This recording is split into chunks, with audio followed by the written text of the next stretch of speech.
Okay, I think we are live, AP. Someone in the comments can let us know if we're actually on the screen. Two Can you aged hear us, academics everybody? trying to work out technology. Yeah, this is us. So I don't see anybody commenting yet on whether or not they can hear us, but hopefully they can. Hello, everybody. Yep, we're live. I just checked. Oh, good. Okay. I can't see the comments. I guess I have to scroll. Oh, I guess I have to put the thing over it. Yes, they see us. Okay, here we are then. All right. Hello, everybody. Welcome to, you can tell that I'm a little bit new to the live stream. So thank you for bearing with us. And we are now completely aware of what we're doing. Yes, we feel the need for Tweed.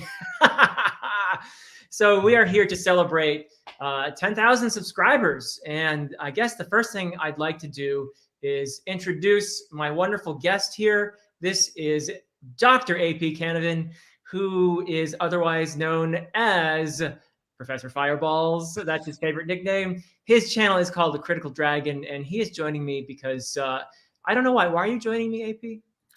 I had nothing better to do today and was just hanging around, and you took pity on me. But no, one thing I'd like to say, Philip, is thank you very much for inviting me on, but also congratulations. 10,000 subscribers. That's a great milestone, and it's very richly deserved. You have a fantastic channel. And I always enjoy chatting with you about books and listening to your views on other books that we are not discussing. So congratulations. Thank you very much. And we are being compared here to Sonny and Cher. Who's better in high heels? I don't know, but you've got longer hair, so I think it's obvious who's who here.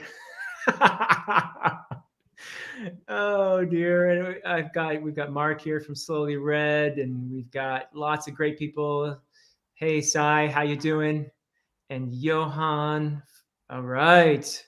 Yeah, that's right. So, and Ryan here. We got a ton of people, so it's just great to see you all. And I do want to start with some acknowledgments. I want to start. Oh, here's one of my colleagues from work. So everybody knows that I actually do work. This is one of my colleagues. So hello, Ken. How are you? Great to see you here. Thanks for the support. And yeah, and Seth is here. Lots of our regulars are here. So cool to see you all. So I do want to start with some acknowledgments. First of all, the thumbnail for the live stream. I did not create that. AP did not create that. That was created by none other than the wonderful Iskar Jarek, whom many of you know. So I don't know if he needs an introduction, but he is he's like the granddaddy of Malaz tubers. He's the one who's inspired a lot of people to start channels on the Malazan Book of the Fallen. And his own channel, Iskar Jarek, is dedicated to the Malazan Book of the Fallen. And he has some of the very best thumbnails you will ever see on YouTube. So I just go to his channel and check out his thumbnails. They're absolutely brilliant. So just a lot of fun. And he did the one for us. And AP, there's a little story behind that thumbnail, isn't there? Or slight story? Well, the thing was, it's obviously you have a reputation for Tweed, and you know it's stereotypical for an academic, which is okay, but when I'd been thinking about doing my own live stream, and I thought, oh, I'd get Philip on, we can do this sort of thing, and then I thought, and then other people have Philip on as a guest, so I emailed Iskar just to ask him. You know that scene in Top Gun where they have I feel the need for speed. I went, you have to. Could you do this for the next time that you have Philip on your channel? Have the pictures put in, because I know Iskar can do this kind of stuff, and it's way beyond me. And just do it. I feel the need for Tweed, and Iskar came up with that fantastic thumbnail, which far exceeded any expectation I had. And then he very graciously allowed us to use it for this thing. That is wonderful. Yeah, so that's wonderful. So thank you, Iskar. I don't know if you're out there right now, or maybe you'll watch this later, but thank you very much. And there's a lot of people I need to acknowledge. Look at all these great people thanking us for helping them understand the Malazan stuff. And there's some great regulars here. Look at all these lovely people. Look at all these wonderful people, AP. So, well, don't mention that brush to canvas person. They've They've eschewed. They don't want to be involved in poetry. They've oh no, it's all just art for them. Oh, yeah, there's some wonderful art too. So, oh yeah, the author Joseph Carroll is here, and just lots of great people. Oh yeah, Jimmy does good thumbnails too, actually. And speaking of Jimmy, I also want to acknowledge that Jimmy helped me a lot too, just sort of understanding how to use a live stream. I mean, and very patiently explaining how these things work. So thank you, Jimmy. I don't know if you're out there either, but thank you very much.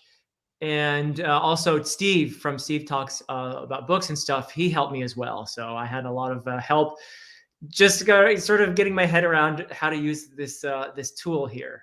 So look at all these great people. All right, thank you, Esme. Yeah, and thank you so much. Yeah, you guys are so nice, and that's really the best thing about this, isn't it, AP? The people we've met along the way, the other booktubers, and the people who leave comments for us, and our regulars, and this is what it's all about for us. We really enjoy hearing from all of you and engaging and learning, and that's the heart of it, isn't it? Yeah, because it's not about the destination; it's about the friends we made along the way. Yes, yes, indeed. There's another bumper sticker for you. You can put that right alongside your Need for Tweed bumper sticker. See, what we got to do next, AP, is we got to start making merchandise, right, for the channel. So, right. I am still trying to get my head around, like filming and recording things. I've only just started learning how video editing works, and now you expect me to do merchandise. This is a hobby, Philip, not a job.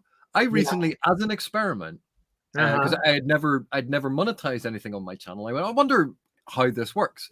So I tried turning on monetization for a couple of the videos, and so far in a week, I think I've made $2.70. So I'm planning on retiring early. That kind of money rolling in, fantastic. Yeah, yeah. You don't make a lot of money doing this, so you do it for the love of the journey and the friends you make along the way. So yeah, and you'll get to a point where maybe the money you make from the advertisements will pay for a few books or something. So at this rate, I'll be lucky to get a bookmark, let alone a book. Well, that's something. Maybe you need a new bookmark. I don't know. So thank you, Francis. Yeah, we've learned a lot too, listening to each other, believe it or not. So there we go. Oh, thanks, Chaz. That's really nice. Yeah. Okay. See, they want the merch. They want the Dr. Fantasy mug. Here it is. Oh, can you just imagine how awful every morning sipping your coffee and seeing Philip Chase's face staring back at you every day? What a way to wake up in the morning. Now you know what my life is like, I have to look in the mirror. So yeah, there it is. So, oh, okay. There we go. Professor Fireball's bookmark. Yep. Very nice. All right. And we'll have to have a shirt. Yeah, of course. Yeah. All right. So we have some, I also want to acknowledge before we get into the questions, and I'm not going to be able to keep up with everybody's. Thank you for all the comments. Keep them coming. I won't be able to keep up with everybody. And here's from Simon here, or Simon. So basically, I just want to quickly acknowledge all the great people we've met and lots of great booktubers, people who've been very helpful to me. So many. There's, Mike from Mike's Book Reviews has always been really kind to me, and Alan from the Library of Alexandria, and Joanna, and I mentioned Jimmy before. From the Fantasy Network, just a lot. Too many. I shouldn't even start because there's so many great people who've been very kind to me. So I want to thank them as well. So we have a comment here about what are we reading at the moment, AP? Surprisingly enough, Malazan books. Our next Malazan read is going to be from Novels of the Malazan Empire by Ian Esselmont. And to be honest, we could probably switch those because we've just finished off with Reaper's Gale. We could probably do Toll the Hounds next and then go back to the Malazan Empire. Yes, I think that would probably be I actually thought of that. So great minds think alike. Maybe we should do things more in order as far as the two series goes. So A we bit could do. late now. A bit late now, Philip. Oops. You just kind of make these things up as you go along. So that's how it works. See the tiara. I'm never gonna live that one down. They want that on a mug. Thank you, Eric. Yeah. All right. All the way from Canberra. Nice. All right. Oh, okay. That'll solve that. But no, so I'm reading the Malazan books, and then the books I'm trying to sneak in between obviously aren't part of the channel, but I have the John Gwynne books that I'm going to read. I have to do a reread of Jim Butcher's The Dresden Files at some Cool. point. Yeah, I'm reading one right now, the fourth one. So you'll catch up with me in no time. Yeah. So that's kind of what I'm reading, just for pleasure. And then when I think in the next year I'm going to have a whole big other project of the Johnny Wirtz books. Oh, fantastic. Yeah. I might tag along with you for the Johnny Wirtz because that's definitely a writer I'm intrigued to read some myself. So we have some great plans for our future collaborations. Once we do finish the Malazan books, will happen someday. We'll finish them.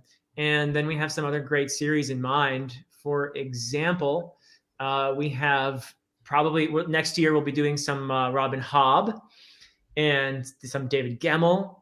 And so the Hobb, I think, is something that'll happen over a long period because what we were thinking is maybe just do in the realm of the Elderlings, doing a quick kind of do the first trilogy, Farseer, and then do something else for a bit, and then come back and do live ship traders, and then do something else, and then do Tawny Man and something else. So that'll take us a while, but we're gonna have a lot of fun with that. And we have Counselor of Moonspawn here, and we had some lovely questions. And here's Joanna. I'm trying to keep up with these. I think I'm doing all right. I'm sorry if I'm missing your comments. They're all so lovely. Yeah, John Gwynne is awesome. I did have a chance to talk with him once when I was with some of the other people reading the Faithful and the Fallen. When we finished that series, we had here's somebody from Belgium. I love the fact that we had people we had somebody from Hungary earlier, and we've got this person from Belgium, and so nice to have people from all over the world. I love that. I really do. I think that's just so enriching and wonderful. So, and we have some Gemmell fans out there. Look at that. AP is a Gemmell fan. I have not yet read Gemmell, so he's the one who's getting me into Gemmell. So good stuff. Gemmell's a very interesting author because obviously they much more in the action aspect of fantasy. So going back a little more towards that tradition that Howard was writing in, but placing it in the sort of the epic fantasy milieu. So it's this wonderful synthesis of both. And then because of the time and period in which Gemmell was writing, and also the health issues that are very well known that he had, where he was misdiagnosed with cancer, led to quite a dark tone and dark world that was added into his writing. So, like in a lot of respects, I see him as a proto example of what became grimdark. Yeah. And it's tied into an awful lot of stuff that was happening in the British tradition. So you had like 2000 AD with Judge Dredd and a lot of those dark horror elements and fantastic elements that you had in 2000 AD. Michael Moorcock being that much darker, horror influenced style of fantasy and science fiction. Yeah. Alan Moore's Watchmen, that dystopian tradition working into it. So when you have a sort of reaction to Tolkien with this sort of almost idyllic and very positive, even though it is quite melancholic, the end, right? It's a much brighter, more vibrant world, and it's about good winning out over evil. And yes, there's a cost to it. Right. But you had that sort of counter argument, that countercultural movement, which was much more focused on the dystopia, which again, a very strong tradition in British science fiction and fantasy. Interesting. Yeah, cool. So we had a question, and we read the Witcher series, and I've read the two short story collections. AP, you've read them all, right?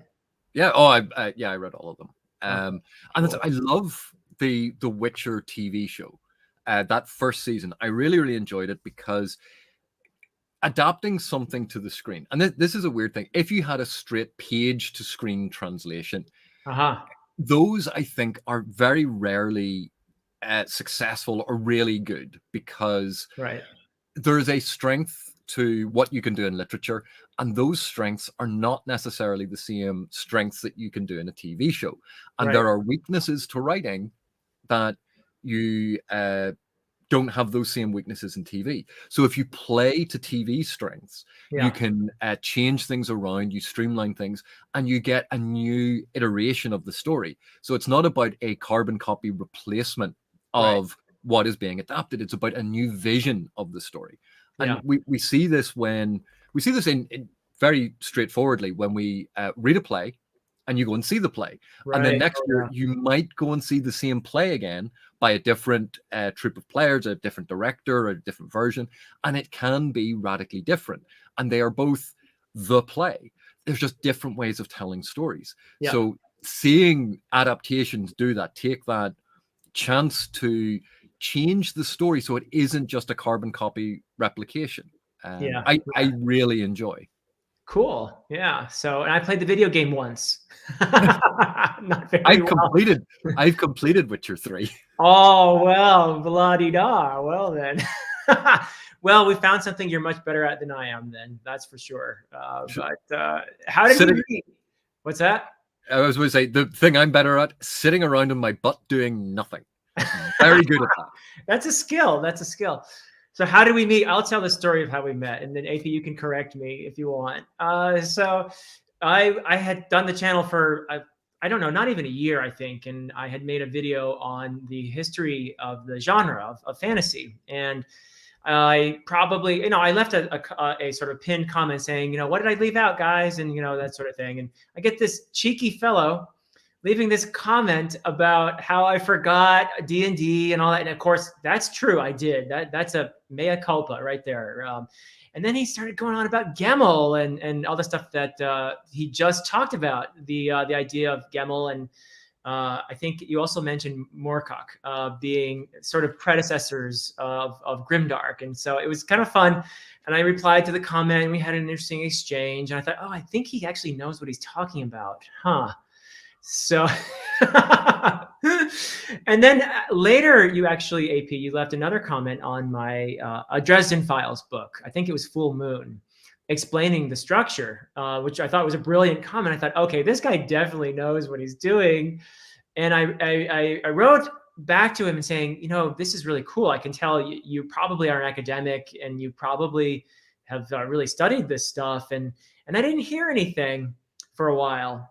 And then one day I was reading my a book in the let's see, which book was it? It was Dead House Landing by Ian Esselmont, and I was just starting that book, and I noticed in the dedication, or not dedication, but in the acknowledgments, this name AP Canavan, and I was like, wait, I think I've heard this name before somewhere. Oh, that's the guy that keeps leaving these really smart comments on my channel. That's weird, huh? I never heard back from him. And then literally,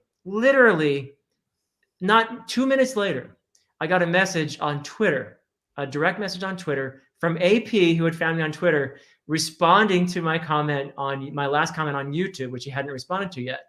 And it was like, that's weird. And so I wrote back to you, AP, and said, yeah, oh, thanks for responding. And by the way, I just started reading Dead House Landing, and I read the acknowledgments this time. So,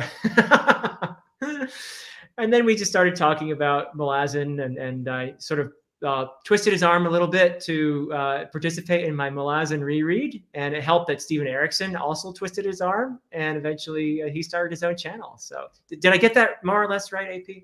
Yeah, well, I'm glad you skipped over that weekend that we met in Prague, because that story shouldn't be told.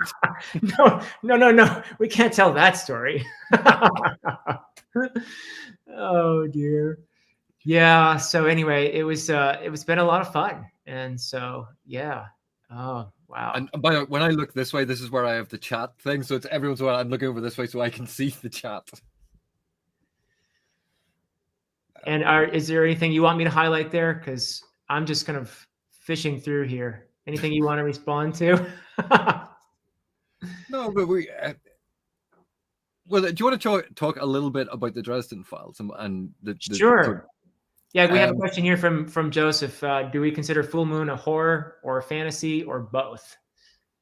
well, we're in urban fantasy and paranormal romance. Obviously, paranormal romance, I think, was the preferred term for that style of narrative, and it usually focused on a female protagonist, and there were more romance elements to it. Quite often, at one end of the spectrum, going into erotica, and the other end of the spectrum being much more sort of traditional romance.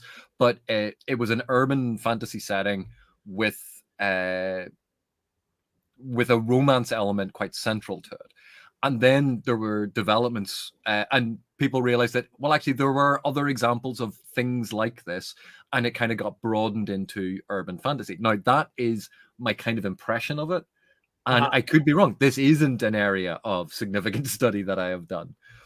But paranormal romance was quite well established, and Right. sorry, and then urban fantasy as this subgenre kind of emerges as the more not mainstream, but less romance focused.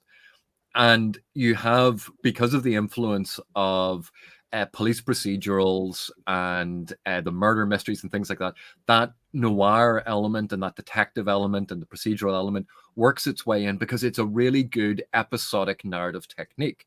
Uh-huh. So that's why urban fantasy series and paranormal romance series work so well in that sort of, this is our one episode, and then the next book is the next episode.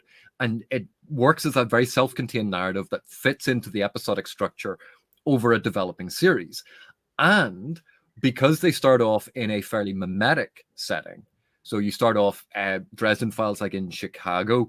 Now, I believe Jim Butcher didn't know anything about Chicago when he picked it. I've It heard was that. more, Yeah. Chicago has that reputation from say like the Untouchables with the gangsters and that sort of tradition. So it's a big city. There's lots of room to do different things. It has the lake as well as the major city. So the environs can be slightly different. You have room to play with it.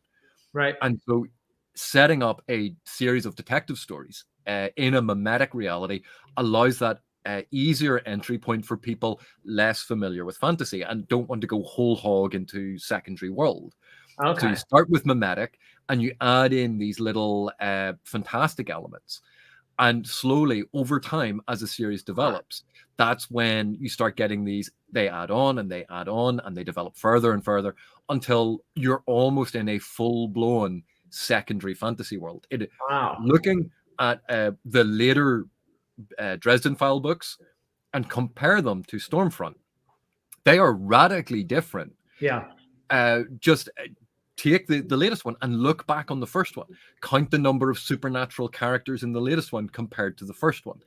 Right. Count the number of times that you have the sort of mundane human characters playing an important part, and then look at the latest book and go, are there any mundane characters in this? They are radically different stories, but because you've been following along one bit at a time, you've been eased into essentially a secondary world fantasy that is Huh. radically different from the initial sort of mimetic Chicago. See, everybody, this is the comment he left on my full moon video. It was better than my video. So yeah, that's very cool actually, and that structure is something I certainly have been noting as I've been reading further in. Here's Paul. Thank you, Paul, for all the nicknames. and, and the stories. Paul is the author of the Misadventures of Dr. Fantasy and Professor Fireballs, which you can check out on his YouTube channel, his page, his what is it? You don't have a It's in community. his community section. Yeah, it's not, but it's not called community. I think it's called something else when you don't have a certain. I don't know. But anyway, but you'll find it. You can't see them if you're using a mobile device, but if you're on your computer, you can see the stories under his community, whatever his community tab is. So, and they're a lot of fun, especially when he makes jokes about Professor Fireballs. So, what else do we have here, AP? I gotta scroll down because look at all these great people here. Okay. Oh, thank you so much. Thank you, Ridima. So cool to see you here. Oh yeah. Oh yeah. So this, I try to answer all the comments in my videos, and I might get to a point where that becomes impossible. But it's so important to me. The engagement is something, that's why I'm here. I'm here to engage with you people, and I love it. And I feel so much gratitude toward everyone who leaves a comment. And I learned from you guys. So it's very special to me to get a comment. And I feel that I should acknowledge that by at least replying to the comment. So that's what I try to do. But, I know that days later, I don't necessarily see all the comments and everything that get inside the threads and everything else. So I don't reply to every single comment. Obviously, that would be impossible. But yeah, that's part of the joy, part of the love of this thing. So yay! All right, Jimmy has started. Knight of Knives, go Esselmont. Yeah, I mean, for me, Esselmont's contributions to the Malazan world are just stunning, absolutely wonderful, and he deserves to be in the discussion for the best fantasy authors of our time. So it's just great stuff, and I think you're gonna like Knight of Knives, Jimmy. I really do. And Uh, it's a very different, like Esselmont has a different style, and I think like I've heard a couple of people mention this before. One of the reasons why I think Esselmont doesn't get the praise that he deserves is quite often fans of the Malazan Book of the Fallen are fans of Ericsson's style, and therefore when they read Esselmont and it doesn't match that, there's a criticism of Esselmont for not being Ericsson. yeah, And people who find Ericsson's style difficult, and drop out of the Malazan world and yeah, don't read the Malazan books, who might actually really enjoy Esselmont's style, never pick the books up because they're Malazan books. And that guy Ericsson, I tried Gardens of the Moon and I hated it. So it's right. sorry, excuse me. It's a bit of a catch-22, and Esselmont. Oh, Who's this ex-archaeologist here? oh, I recognize that hoser anywhere. But I've lost my train of thought now. You were saying nice things about Esselmont before the And the interruption. Yeah, approaching Esselmont's work, where if you kind of just remember what you know about the Malazan world, but go, I'm just going to read this book, and you don't have the expectations that it's going to be Ericsson, and engage with the text that's in front of you. And I think this actually goes to a lot of our reading in general. When we have preconceived notions about what a book should do, we can end up trying to read against the text instead of reading what the text is actually doing. Because yeah, if you think, oh, a book should be doing this, these characters should be doing this, or I'm interested in this storyline, this should be the most important storyline, instead of the author is presenting these different storylines. yeah, What are the points of connection between them? Why is the author showing me these different story threads? Why is the author getting into depth and detail about certain characters and not others? And thinking about those points of connection. Because when you start doing that, it's not that you suddenly have an epiphany, but right. what it allows you to do is see much more perhaps of authorial intent, of why things are structured a certain way, why the author has put things in certain orders and certain sequences. And then you start seeing these points of connection. You start seeing themes develop. You start seeing linkages between things. You start seeing mirroring in the structure and the character arcs. And because you see all of that, even if certain aspects of the story don't work for you, or certain aspects of certain characters don't work for you, you don't enjoy reading them, you Right. suddenly gain an appreciation of this other aspect. And that can allow you to enjoy a book a lot more than if you just went, oh, well, this is boring and it's focused on characters I don't like and I just want to know what happens next. And Yeah. there's nothing wrong with reading books that focus on those narrative events and telling an exciting story. Yeah. But when you're presented with a book that isn't its focus, then complaining that it's not matching your expectation is going to be really frustrating for you. And Uh-huh. it can ruin your enjoyment of something that actually you might really enjoy if we can sort of step back from our preconceived notions. Yeah. Yeah. Brilliant. Well, we have a very important question here, AP. Is Fireball? Yes, actually, it's his real name. It's on his passport and his driver's license. No, there is a story behind the name, actually, and AP has told the story of how he did a really interesting paper at a conference, and um, it was about the impact of role playing games on fantasy, but also the quest group. And he had this imaginary quest group with I can't remember all their names, but you had what was Sneaky Mc whatever the thief. Sneaky McStab, the Yeah, thief, yeah. Tank, the meat shield, Okay, and Professor Fireballs. Professor Fireballs.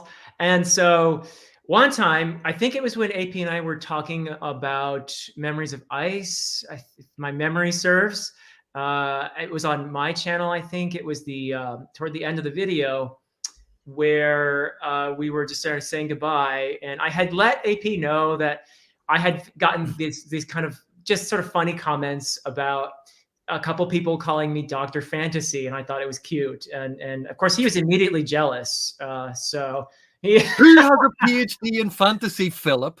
Who has the doctorate in fantasy? what does a PhD in fantasy count for when you have a face like this? So, so anyway, he caught me by surprise there by calling me Dr. Fantasy at the end of the video in a very cheeky way, as he will do. And so I had to have a comeback. So just the first thing that came to my head was, oh, his paper where he had Professor Fireball. So I said, okay, if I'm Dr. Fantasy, does that make you Professor Fireballs? And that's kind of where it started. So yeah, I think the names have sort of stuck, especially when we're doing Malazan stuff. But yeah, so that's kind of where that came from. Yep. And we got a little compliment here, AP. Well, I like to think of myself as aging very badly. Well, we are definitely aging, so we can take that part for sure. Yeah, well, as the wrist injury proves.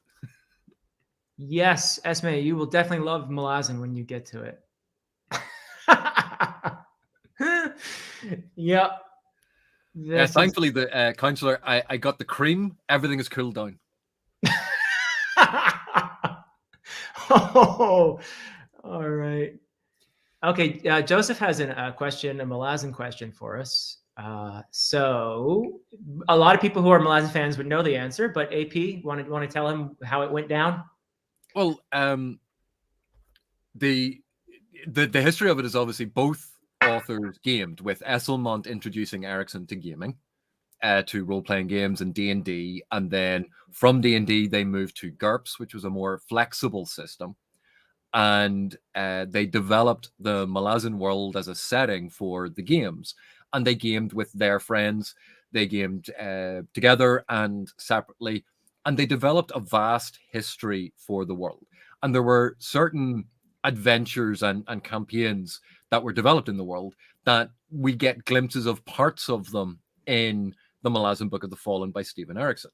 Yeah. There are other characters and narratives that were covered by Ian C. Esselmont, but they initially co-wrote a screenplay to try and get a movie. And part of that screenplay, because I think it was the campaign that Ian C. Esselmont ran and his sort of story outline, and Erickson was the gamer running through this storyline, and it was the sequence of Gardens of the Moon that's in Darujistan. So not the stuff outside Peel, not any of that sort of Malazan development. It was mainly that section of Darujistan with Krupp and Murillo and the Phoenix Inn crowd. That Right. was the centerpiece of the film. And they they tried with the screenplay to get people interested. It didn't work out, but they were both interested in writing their own novels. Right. And so Esselmont went off to do a PhD in, I think, creative writing and literature. Mm-hmm. And Erickson turned his hand at developing novels and writing novels set in the world, and wrote Gardens of the Moon. And that was how it kind of worked, that they divided up a number of the different continents, histories, and uh, developments, certain characters, certain story threads. And they had a chat about it and said, well, I'm going to focus on writing stories about these ones. Right. And the other author said, well, I'm going to focus on writing stories about these ones. And obviously there was a knife fight in a dark alley about who got to choose what. Um,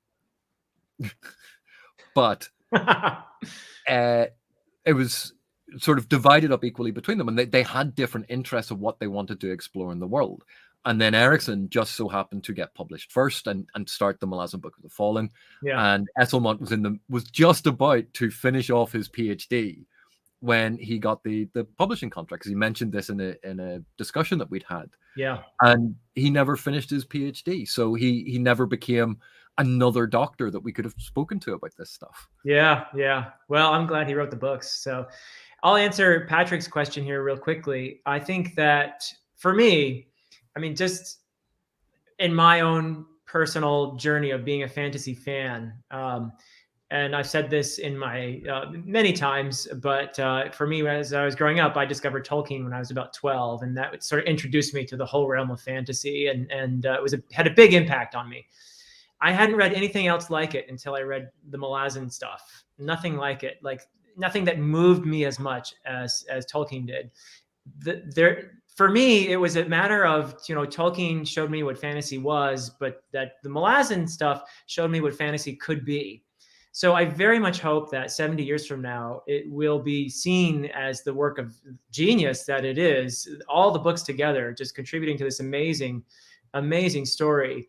And that people will see it as establishing a sort of a new epoch in fantasy in some ways, applying a lot of what is done in a lot of genres of literature, and just it is next level. It really is. It's just amazing stuff. And for me, it's just not just what fantasy can be, but it's just a beautiful, well-told story. So in 70 years, I really hope that it'll be very much read by lots and lots of people. So I'm going to get to other comments here. Thank you, Zara. Great to hear from you. And we have a question here from Esme. If we had other dream jobs before coming into our fields. So my dream job is to be a writer. I wanted to be a writer ever since I was like reading Tolkien when I was 12. And I thought, wow, I would love to do that. But I was told very early on, you'd need a day job. So I found a day job, and it's a great one. I really love teaching. I love being an English professor. I learned so much from my students, and it taught me a lot about writing too. So it's really an ideal thing. And so it's been a very meaningful career for me, for sure. So yeah, I guess the combination of the two is just for me. But AP, you want to take on that one? Well, curiously enough, I think my dream job would be to be sort of like a 19th century dilettante, that I could just lie around eating bonbons and reading books, and that's all that I had to do with my day. I think I would that would be my dream job, that I could be independently wealthy and just be able to spend my time reading books, writing about them, doing videos about them. Like that would just be an amazing experience for me, because I love narrative. Both as a consumption of narrative, like reading books and watching films and watching TV shows and seeing the different techniques that people use. But I also love the talking about narrative and having the discussions about it. So if my YouTube career ever became that I was making so much money from YouTube that I could actually afford to do it full time, that would be amazing, because I could read books and I could talk about books all the time. Well, you're on your way. You already made like $2, so good. Well, to be fair, I think it's probably about $2.40. So like, on the way. So I have a special guest here in my home. I have a couple special guests here. There's Belladonna. Hi. There's Belladonna, and my daughter Rohana is here. As many of you will recognize her from a couple of my videos. We talked about the Broken Earth trilogy together, and we had a recent video together about bonding over books. And Belladonna's been in quite a few of our discussions, kind of in the background there, a little bit. But yeah, so hello, Rohana. Did you come to say hi? Hi. I'm here if yes, she's a really cute doggo. Yeah, I'm hanging out. I'm here. Hi everyone. We're live. Yeah, we're live, so there might be some questions. There's a little bit of a lag, but I'm here with some super insider information. So if anybody wants to ask some don't give AP any ideas. Super insider information. Oh, pray tell. Oh, here's somebody you know. Oh my God. Hi, Kira. Okay. Thank you you, guys want Ross. to see more Belladonna? She doesn't like being picked up, but I'll show her again. Oh, okay. Oh, yeah. There's some Belladonna love coming. Oh, here she is. There's some highs. Hello, baby.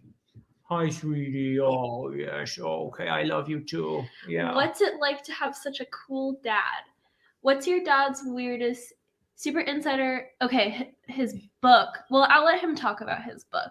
Okay. Because he. Do I have a nickname? A secret has stuff nickname? to say about that. Oh. Huh. What's my dad's weirdest eating habits? So he is happy to eat literally like anything.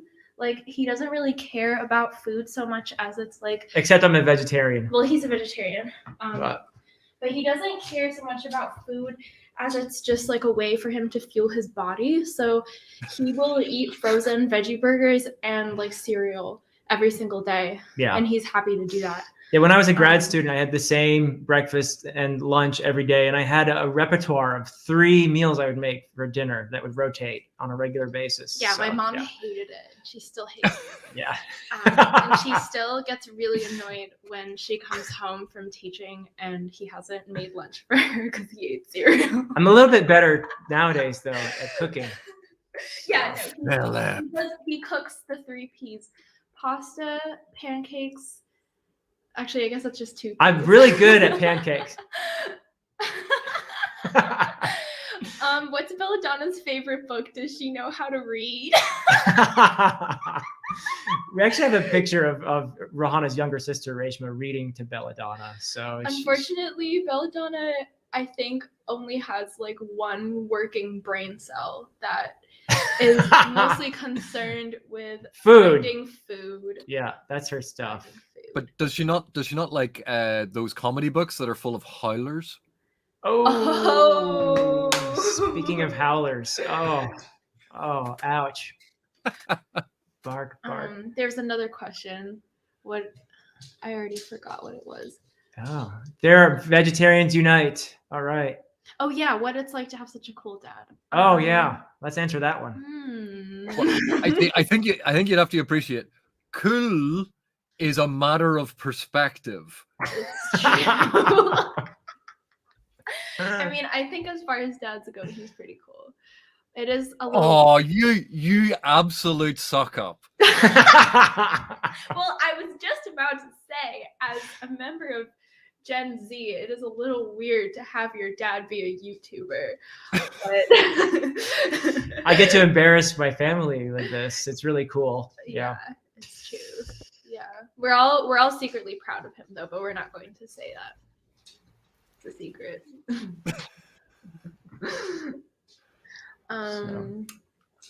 I love. Oh, thank you.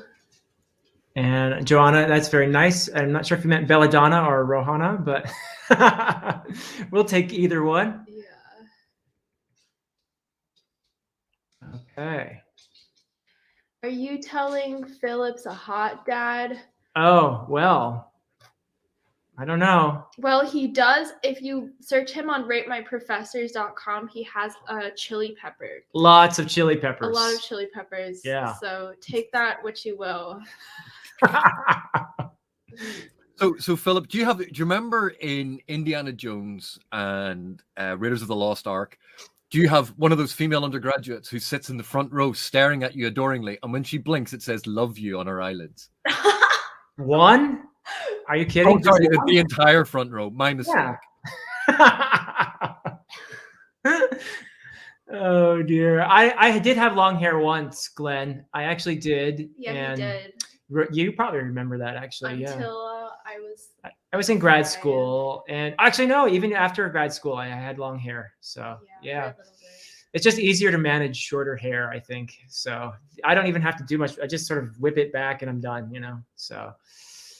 Oh, do you hear a lot of dad jokes? Yes, unfortunately. How many on a daily basis? I had to move out of the house because I. That's why she moved out. Yeah, that's why she moved out. Yeah. Thank you. Oh yeah. Okay. So. Okay. Joanna was clarifying. Okay. Yes. Of course, it's the tweed. Absolutely. Oh, so any tattoos were being asked? Rihanna has tattoos. I have tattoos. You showing your arm one? He doesn't have tattoos. I don't have. I'm not cool enough for I have tattoos. one here. Yeah. Oh, here we go. I have one here. Yeah. That's for my parents. Yep. She's got Clover for Vermont, and Clover is the state flower of Vermont, and Right. the rhododendron is the national flower of Nepal. so yeah. And then I have Isn't that another nice? one here that my friend actually hand poked. Oh yeah. Very cool. Wow, so cool. That's the friend who did it. So. Self-praise is no praise at all. She's actually a wonderful artist. Wonderful artist. So yeah. Let's see here. Oh Do yeah. Whiskey Jack cosplay. Yeah. So you would do the Whiskey Jack cosplay. Does that mean I have to do the Calor cosplay? You could do that. I think that would be appropriate, right? That's our stick anyway. So I'm the hero. I got the cape, and you get to be Collar. So yeah. So oh yeah, Kira's got a compliment here. Yeah. Awesome. Oh, yeah. No, Kira's a great artist. Check out at Sleep Appointment on Instagram. Oh, there we go. Yeah. Check out their art. So yeah, we have a question here. What kind of music do we enjoy? AP, you want to take that one first? I'm not really a music person. My wife is. My wife is up to date on all sorts of popular and trendy music. I, on the other hand, particularly when I'm sitting and I'm doing work, I like to have music that has no lyrics in it, because when you're editing or when you're reading, if there are words in it, I can hear a word that'll snag my attention, take me out of what I'm doing, and suddenly I'm paying attention to that. So I quite often listen to a lot of classical music, and I'm very fond of cello concertos. Yes. So a couple of things that you have in common with Rihanna. One is that you're both cellists, or you used to play cello, AP, right? Long time ago, and never as good as your daughter. Yeah. Well, she's pretty good. I'm a little biased, but I will say that she was pretty darn good as a cellist. So. What's your favorite cello concerto?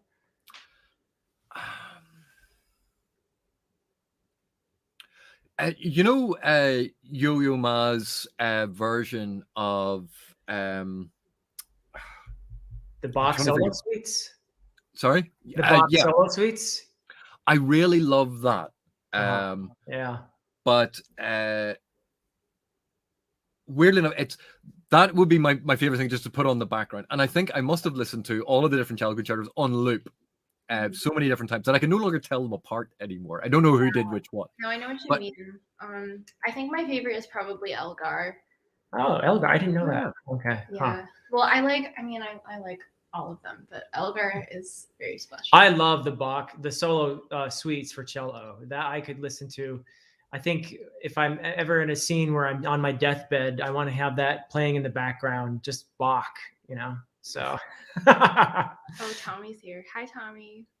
Oh, where's Tommy? Oh, okay. Hello, Tommy. So, and we have Rohana. Maybe you could answer this one too. Any Nepali stories you'd love to see as a fantasy? There are some good ones. There's a wonderful story of the formation of the Kathmandu Valley. Yes, that is really cool. Actually, I forget the name of the god, but basically this god who was responsible for, so the city of Kathmandu is in this giant valley, and so Right. it used to be filled with water, and this god Manu, that's his name, sat at the top of this hill where in present day there's this very famous temple called Swayambhunath. It's beautiful. It's really beautiful. And so he was responsible for draining all the water from the valley so it could become a city. But also, when he scratched his head and his lice came out of his head, the lice became monkeys. Monkeys. And to this day, this temple, Swayambhunath, is full of monkeys. Of rhesus macaques. They're this kind of monkey that is indigenous. Don't bring food there because they will get you. They will beat your ass. Those monkeys are vicious, but they're so cute and so funny. So that's a really good story. Oh yeah, I do love the Lord of the Rings soundtrack. Yeah. Yeah, that's amazing. Yeah, and to answer the question for me, I primarily love classical music as well, but I'm pretty eclectic. I will listen to folk music. I will listen to hip hop. I will listen to rock. I will listen to all kinds of stuff. Whatever really grabs me, you know. He really, when I was little, he would always play Celtic bagpipes. Bagpipe music, yeah. Oh God. And also Enya. Both my parents really love Enya. Yeah, Enya. You know. Well, was it bagpipes or Ilian pipes? I don't know. I don't know what Ilian pipes are. What are Ilian pipes? They basically Irish bagpipes. Oh, the Irish version. But it's a different instrument, but very, very similar. Oh, Sarah's and here. Just as horrendous sounding. Hi, Sarah. There we go. I have an Irish best friend too, AP. Very cool. Yeah. That's why I have so many people here, because all your friends are here. Yeah, I know. Isn't it great? Artificially bumping your numbers. We know how it works, Philip. Whoever really likes Queen, I have the same birthday as Freddie Mercury. Yeah. Queen is great. Yeah, I like Queen too. Oh yeah, I mean, driving in my car, classic rock is obviously something I will quite enjoy listening to. For sure. Yeah. There's nothing like going on a long road trip and listening to classic rock, and then just every once in a while double checking your speed. Sarah, what is? I don't know how to pronounce this. I'm sorry. Leon. That's Irish for elbow. Oh. I guess, right? The Ilian pipes. So. Oh, I see. Very cool. Very cool. So you play with your elbow, obviously, right? Yeah. The same as the bagpipes. Yeah. Why is this complicated? Oh, beer of choice. Beer of choice, AP. Well, for me, I'm not that particular actually, and I don't drink a lot, to be honest. When I do drink, I prefer a little bit of scotch. Not anymore. But I do like beer. There's this one beer I've been drinking lately. It's a Scottish ale called Dirty Bastard. So I've been enjoying that. So yeah. Here's the Freddie Mercury birthday question. Guilty pleasure. I love the Blues Brothers. I have a good friend that I watch the Blues Brothers with every time we get together. So it's sort of a tradition. So, yeah. What's your guilty pleasure movie? Do you have probably Lord of the Rings? Lord of the Rings, yeah, which I've watched a bunch of times. I also kind of like some sort of violent movies. Oh, Braveheart. Like Braveheart. He loves Braveheart. Yeah, I do like Braveheart. Braveheart is a fascinating one because clearly a lot of it historically wildly inaccurate. So let's ignore it as historical fiction just for a moment. Yeah, it's a story. Yeah. And it's, if you think about it in terms of tropes, you have the French are all of these romantics. You have that scene where she's reading the story of how William Wallace went and killed these people to get his wife's body, and she's swooning all over the place. You Right. have the Scots are being portrayed as these noble warrior poets, very much in that tradition. The Irish being played as, oh, they're all a bit crazy and they're all, oh yeah, look at Yeah. they're mad lads, them, the Irish. Yeah. The Yeah. English are all cold-hearted bastards. Yeah. And the Welsh are just completely and utterly ignored. So it's very much about those stereotypes. Right. And when you see it play into that, you can understand when we've been talking about archetypes, when we've been talking about tropes, when we've been talking about these things that can be very, very satisfying. Right. Creating those simplified images makes the story a lot easier to identify with. So it's not about always creating the most complex characters. Sometimes it's about creating a pattern, a recognizable pattern, or even a stereotype Right. that fits and you feel comfortable with it. So then you focus on other aspects. Right. Right. Right. Yeah. That's a nice way of saying that it has a lot of stereotypes. So, hey, who's this guy? It's Ruth and Bad.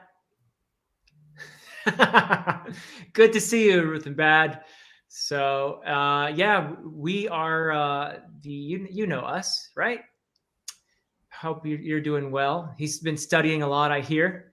So, we've got some more Malaz people here. All right. We've got Iskar here. Iskar, we were praising your thumbnails earlier. Great stuff. Oh, cool. So, this is wonderful. I used to know someone who taught at Utrecht. Congratulations. What's that, AP? I used to know someone who taught at Utrecht. But that's absolutely fantastic. I would encourage everyone to study English. I think it's a fantastic gateway into a lot of other subjects and into a lot of learning for the rest of your life. Somebody wants your Man of Steel rant, AP. Well, I can talk about it. I won't rant about it. First of all, the fact that I dislike Man of Steel is no evaluation or criticism of anyone else. People can love films for all sorts of different reasons, and the problems that I have with Man of Steel may not be issues that you have with it at all, because it's not important to you. But I think traditionally in a hero story, you open with something to do with the hero, and that's your formative aspect. And then you can jump forward in time or you jump back in time to establish what's going on. So a traditional structure for a lot of these hero films would be, you start with, if it's an early prologue, you would start with, say, how the hero became the hero, or you would start with the hero doing something, and then the first major scene will be jumping back in time to show how they got to that point. So Iron Man's a classic example of this. You kind of see Iron Man, doing his thing, something happens, and then we jump back in time to see how he got to that position. And if we think of a lot of heroic stories, quite often they open with something important to the hero. Man of Steel opens with something important to the hero's dad. It's not about Kal-El, it's about Jor-El, because it's Russell Crowe, and they went, we've gotten Russell Crowe to play this part, so we're going to have this whole 20-minute sequence of Russell Crowe doing insane, weird things that make no sense. You're sounding a bit ranty now. Okay, I'll put it down. But ordinarily, that is not a huge problem, except about 30 minutes later, you have Superman go in and find the ship, and the holographic image of Jor-El appears, and then talks him through everything that we watched in the first 20 minutes of the movie.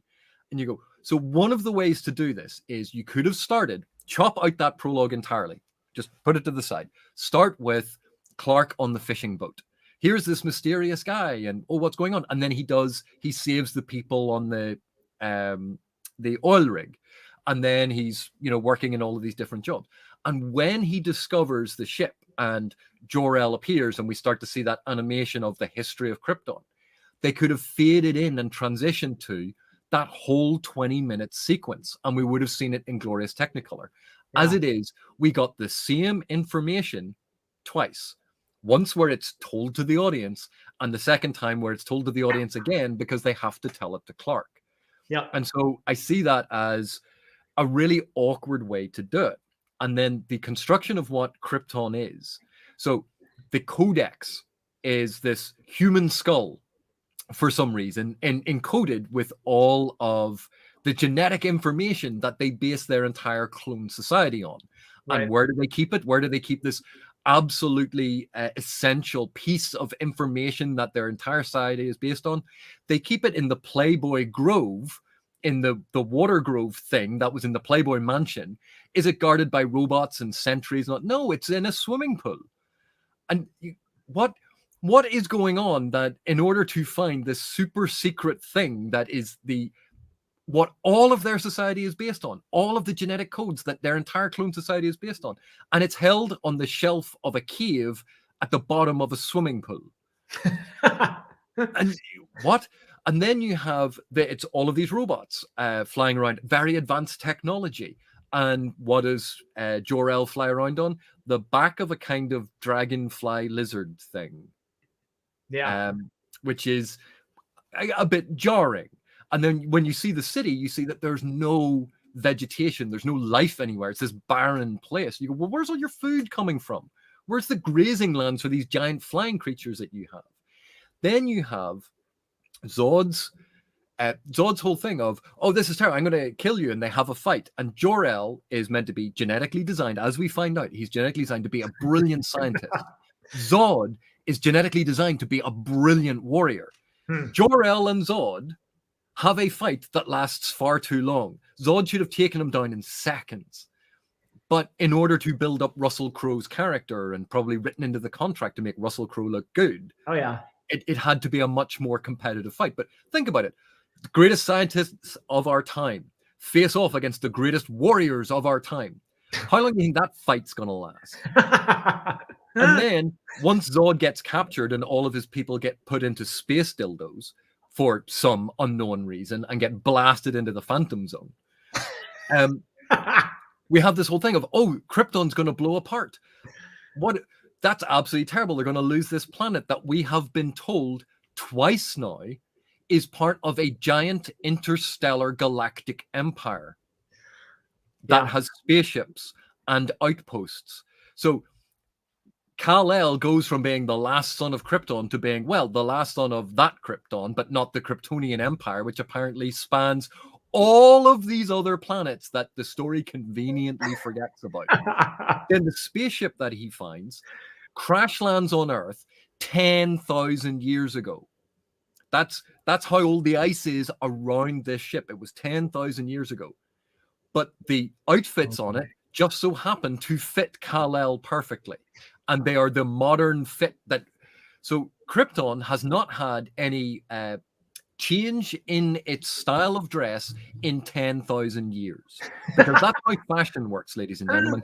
You find one thing and you go, yeah, that's what I'm wearing for the next 10,000 years. But not only that, Superman's little USB stick works on everything because that software never gets updated. It was designed 10,000 years ago. It's like Microsoft went, we've come up with Microsoft Word 3.1. We are never, ever changing it for 10,000 years. Again, that's not how software works. That's not how any of these things work. And so my immersion in all of this story, and I'm sorry that this has gone on for so long, but that's the start of why I dislike that film. That's the start, everyone. So no one is allowed to ask AP for another rant. But I do want to make a serious point here, which is, ladies and gentlemen, you have just seen an expert take apart a narrative in a pretty actually short space.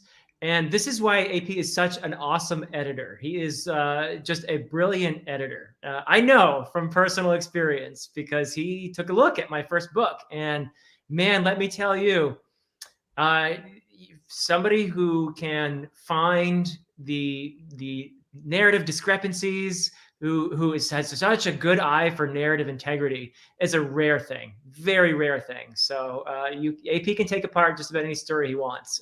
So very impressive. And I'm convinced I would never argue with you about Man of Steel. Well, first of all, thank you very much for the praise.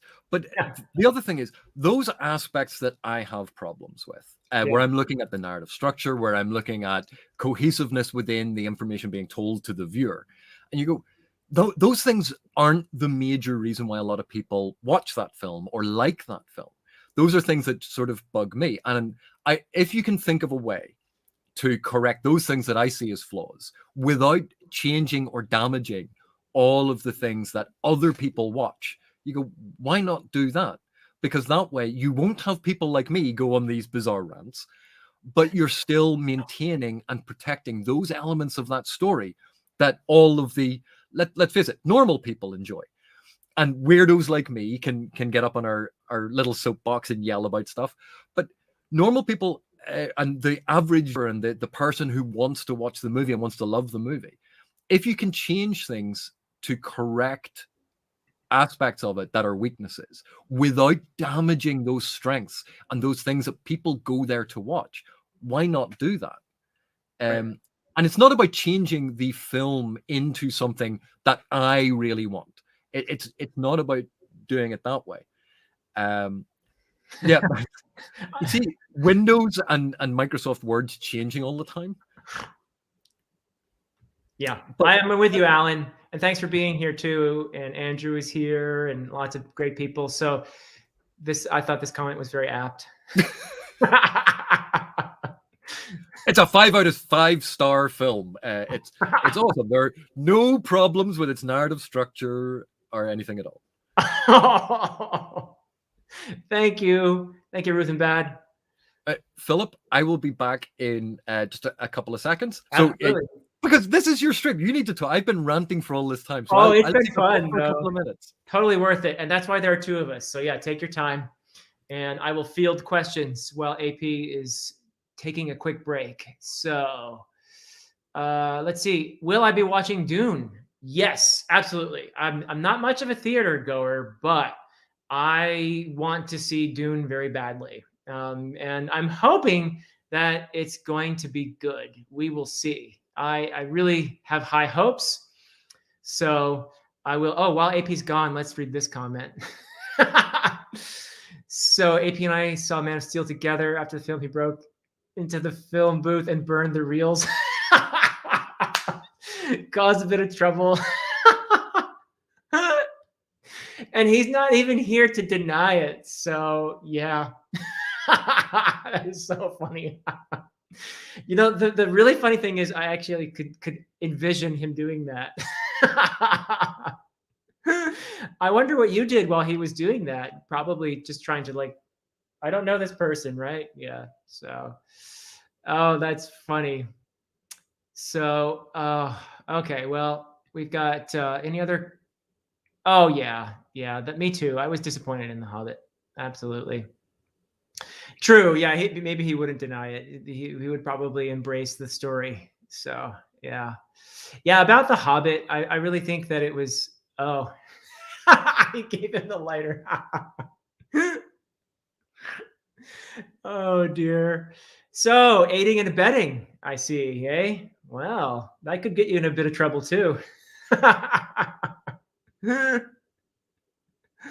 Oh dear. That's why he's Professor Fireballs, all right. Oh dear. Okay, let me talk about Piranesi because I did mention that. I loved that book. I thought it was beautiful. It's not your everyday fantasy, though. It's certainly not. I'm not even sure that calling it fantasy is even the best way to describe it. Whatever you call it, though, I found it to be an incredibly moving experience reading Piranesi by Susanna Clarke.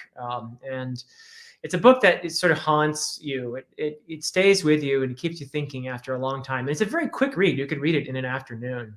So it's just a beautiful, beautiful book and so much to say about human psychology and how we deal with things like trauma and isolation and loneliness. It's a gorgeous book, and she is really. I put her up there among the very few writers that I just adore in terms of the prose. She's got great writing, I think. So for me, it was a beautiful book, just a beautiful book. So will I watch the Wheel of Time show? I probably will watch it eventually. Out of curiosity, I enjoyed the books, and someday maybe I'll reread them. But I do think that the show is, I'm hoping for the best for the fans, that they're going to enjoy it, and that it's going to bring new readers to the series. But I'm not the person who usually goes and I don't have a television subscription, so I have no way of watching the show. So I'm the kind of guy who still goes to the library and rents the DVDs after they come out, like years after, like everyone has already seen the show. So that's probably what I'll do. And we have people here who have already seen Dune, of course. So I will be seeing it for sure when it comes out. I am so looking forward to it. Is Piranesi as haunting as Tigana?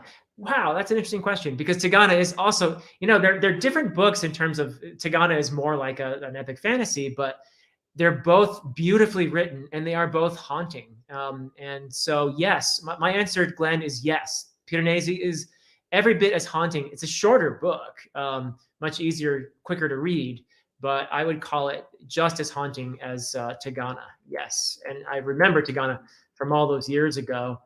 So, AP, we got the true story of what happened when you watched Man of Steel. And I'm afraid that we're going to have to inform the authorities. One of the great joys in life is watching a film with Steve London, I would because imagine. um, he and I got to spend a bit of time with Steve, and yeah, got me in trouble. But after we watched a film in the cinema, we would come out and on the drive back, rip it to pieces if we didn't like it, or talk about all of the aspects of it that really worked. And like one of the films I think that we both really enjoyed was World War Z, and another one I think was Mad Max Fury Road. And having those discussions with Steve was absolutely brilliant, because obviously we come at things from a slightly different angle. I come at it from that analysis as an academic and editor, and he comes at it as a creative and how you build the thing. So those two different perspectives were just, we could rant for hours. Oh, I'm sure. Are you watching Foundation? Yeah, it's really interesting. It's a very difficult story, obviously, to adapt, and I think they've gone in an interesting direction. It looks absolutely gorgeous. Like they've spent a lot of money on creating that feel and that visual effect to it.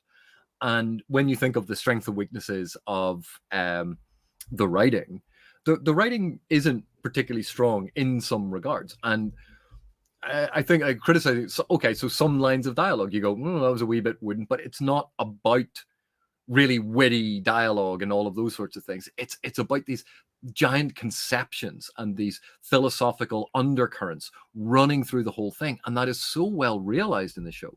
I'm really enjoying it. Yeah, fantastic. We were talking about Tigana and Piranesi. Have you read Piranesi, AP? I think you have. No, not yet. Oh, not yet. Okay, yeah, I would recommend that. It's I held off on it, and this is a terrible thing to admit.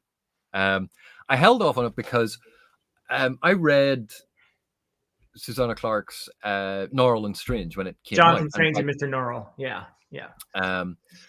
And I was very, very privileged to be at a thing where she was speaking and signing books, and I have a signed copy, and it was absolutely wonderful. Oh, that's cool. Yeah. But as much as I could appreciate a lot of the writing in it, and appreciate what she had done, I didn't enjoy it, because I didn't enjoy that evocation of that sort of Napoleonic, where Mr. S long underscore, and that it was a very stylistic decision that she made to try and recreate that feeling. And that is not the style of writing that I enjoy. So while her prose was exquisitely well crafted, it wasn't the style I enjoyed. And therefore, when I hear that Piranesi came out, I went, oh, it's not a burning desire to read. I'll wait until a bunch of other people have read it and let me know. Yeah. But apparently it's been incredibly positive. Yeah, it's nothing like Jonathan Strange and Mr. Norrell. There's no affectation in terms of the time period. It has it's modern, very accessible prose, but beautiful, just gorgeous. So I highly recommend it anyway.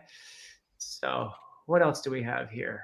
So Niflrog was asking, and you can answer this too. Are we going to dig into more non-traditional fantasy? I would love to. I don't know about Carrie's The Sundering, but if you're recommending it, Niflrog, it's going to be on my radar for sure. So I would love to do more and more non-traditional fantasy. Epic fantasy is sort of my wheelhouse, but I love challenging myself. So it's a okay. Here's one for you. So it's something that I definitely would like to do. So Eye of Heaven, AP. What do you say about that? Okay, I'll move on. If you're interested in the TV show, then I'd probably recommend reading the book before the TV show. Aha.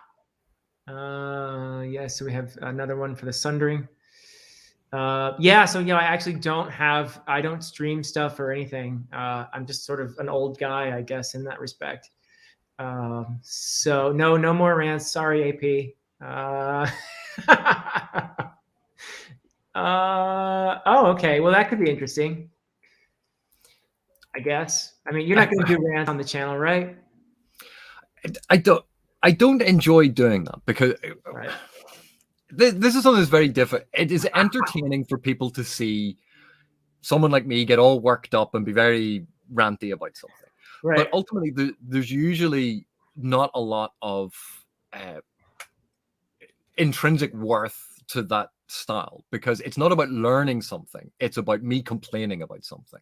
Right. And what I like doing is focusing on the strengths of something, and then okay, so this is a weakness, and this is how we can correct it, or this is a way to correct it, and how to make it match more seamlessly with what else is doing. Yeah. And the problem is, if I really dislike something, you still have to take that. Hello.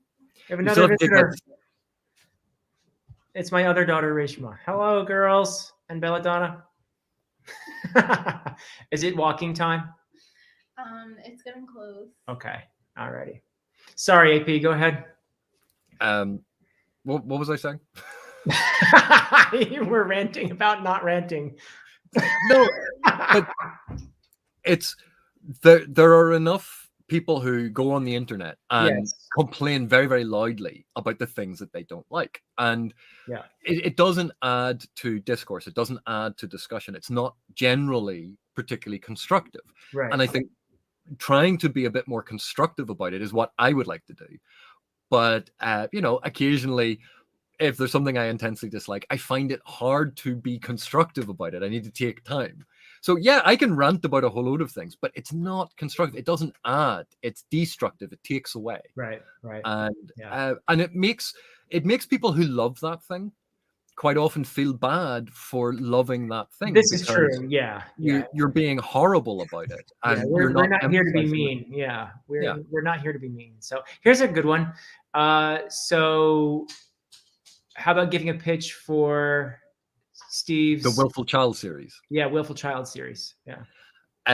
Well, you've read the Buckley and Corbel Broach novellas. Yes. Right. That level of absurdist humor, but set in an analog of the Star Trek universe, with the basic premise that the central character has basically grown up watching only classic Star Trek. That's his entire conception of reality is based on watching classic Star Trek. Right. So seeing a character like that, it is such a loving homage and parody of Star Trek all the way through. And it is at times a biting satire of our current reality, because the sexism that we saw in early Star Trek, the original series, that hasn't disappeared. So when we see that in the Willful Child books, it's a comment about the sexism in our current world, not just the sexism in the original Star Trek show. Right. But added to all of that, it's like the Buckley and Corbel Broach novellas, in that you have these comedic elements, you have these adventure elements. It's in these sort of episodic narratives, and it is so absurd and so exaggerated. And clearly, like, Erickson loves Star Trek. He is a huge Star Trek fan. Yeah. and he knows it almost as well as, well, we happen to know people who know it even better, but he loves the stuff, and you can feel that affinity for Star Trek and that desire for Star Trek running through all of these things. So even though a lot of it is silly and absurdist, and a lot of it is at times very biting satire about the modern day, it's like Balkland and Corbel Brooch. There's a satisfying story for each of them. It plays around with things. It has a lot of absurdist humor.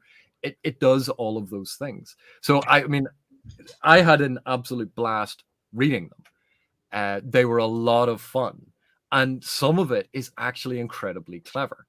And that's the thing that sometimes gets overlooked, is when you do a parody, you go, oh, it's just a parody of this thing.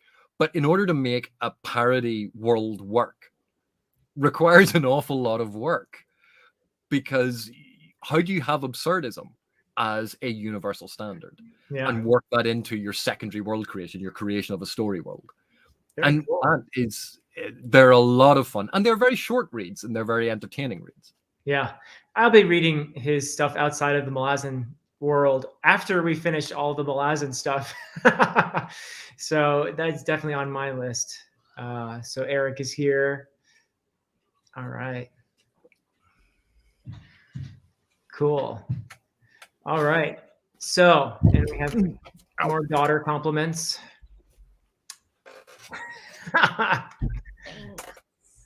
They say thank you. Yeah.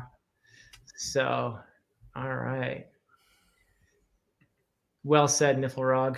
Yeah. Daughters looking like bodyguards. Yes.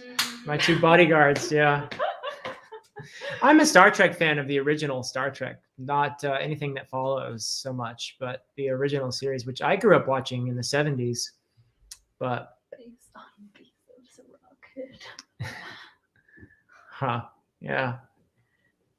Cool. All right. Well, anybody else have questions for us? I think I'm caught up in the chat now, more or less. I know I missed a bunch of them, but anybody want to know what we're up to? Of course, we already said we're going to do Toll the Hounds next, right? Yeah. And did you want to talk a wee bit about your novel? Oh, sure. Yeah, we can do that. The trilogy that I'm working on. Yeah. So I did mention earlier that AP looked at the first book, so he knows what I did and helped me actually improve it. I would say in some very important ways. So absolutely grateful for that.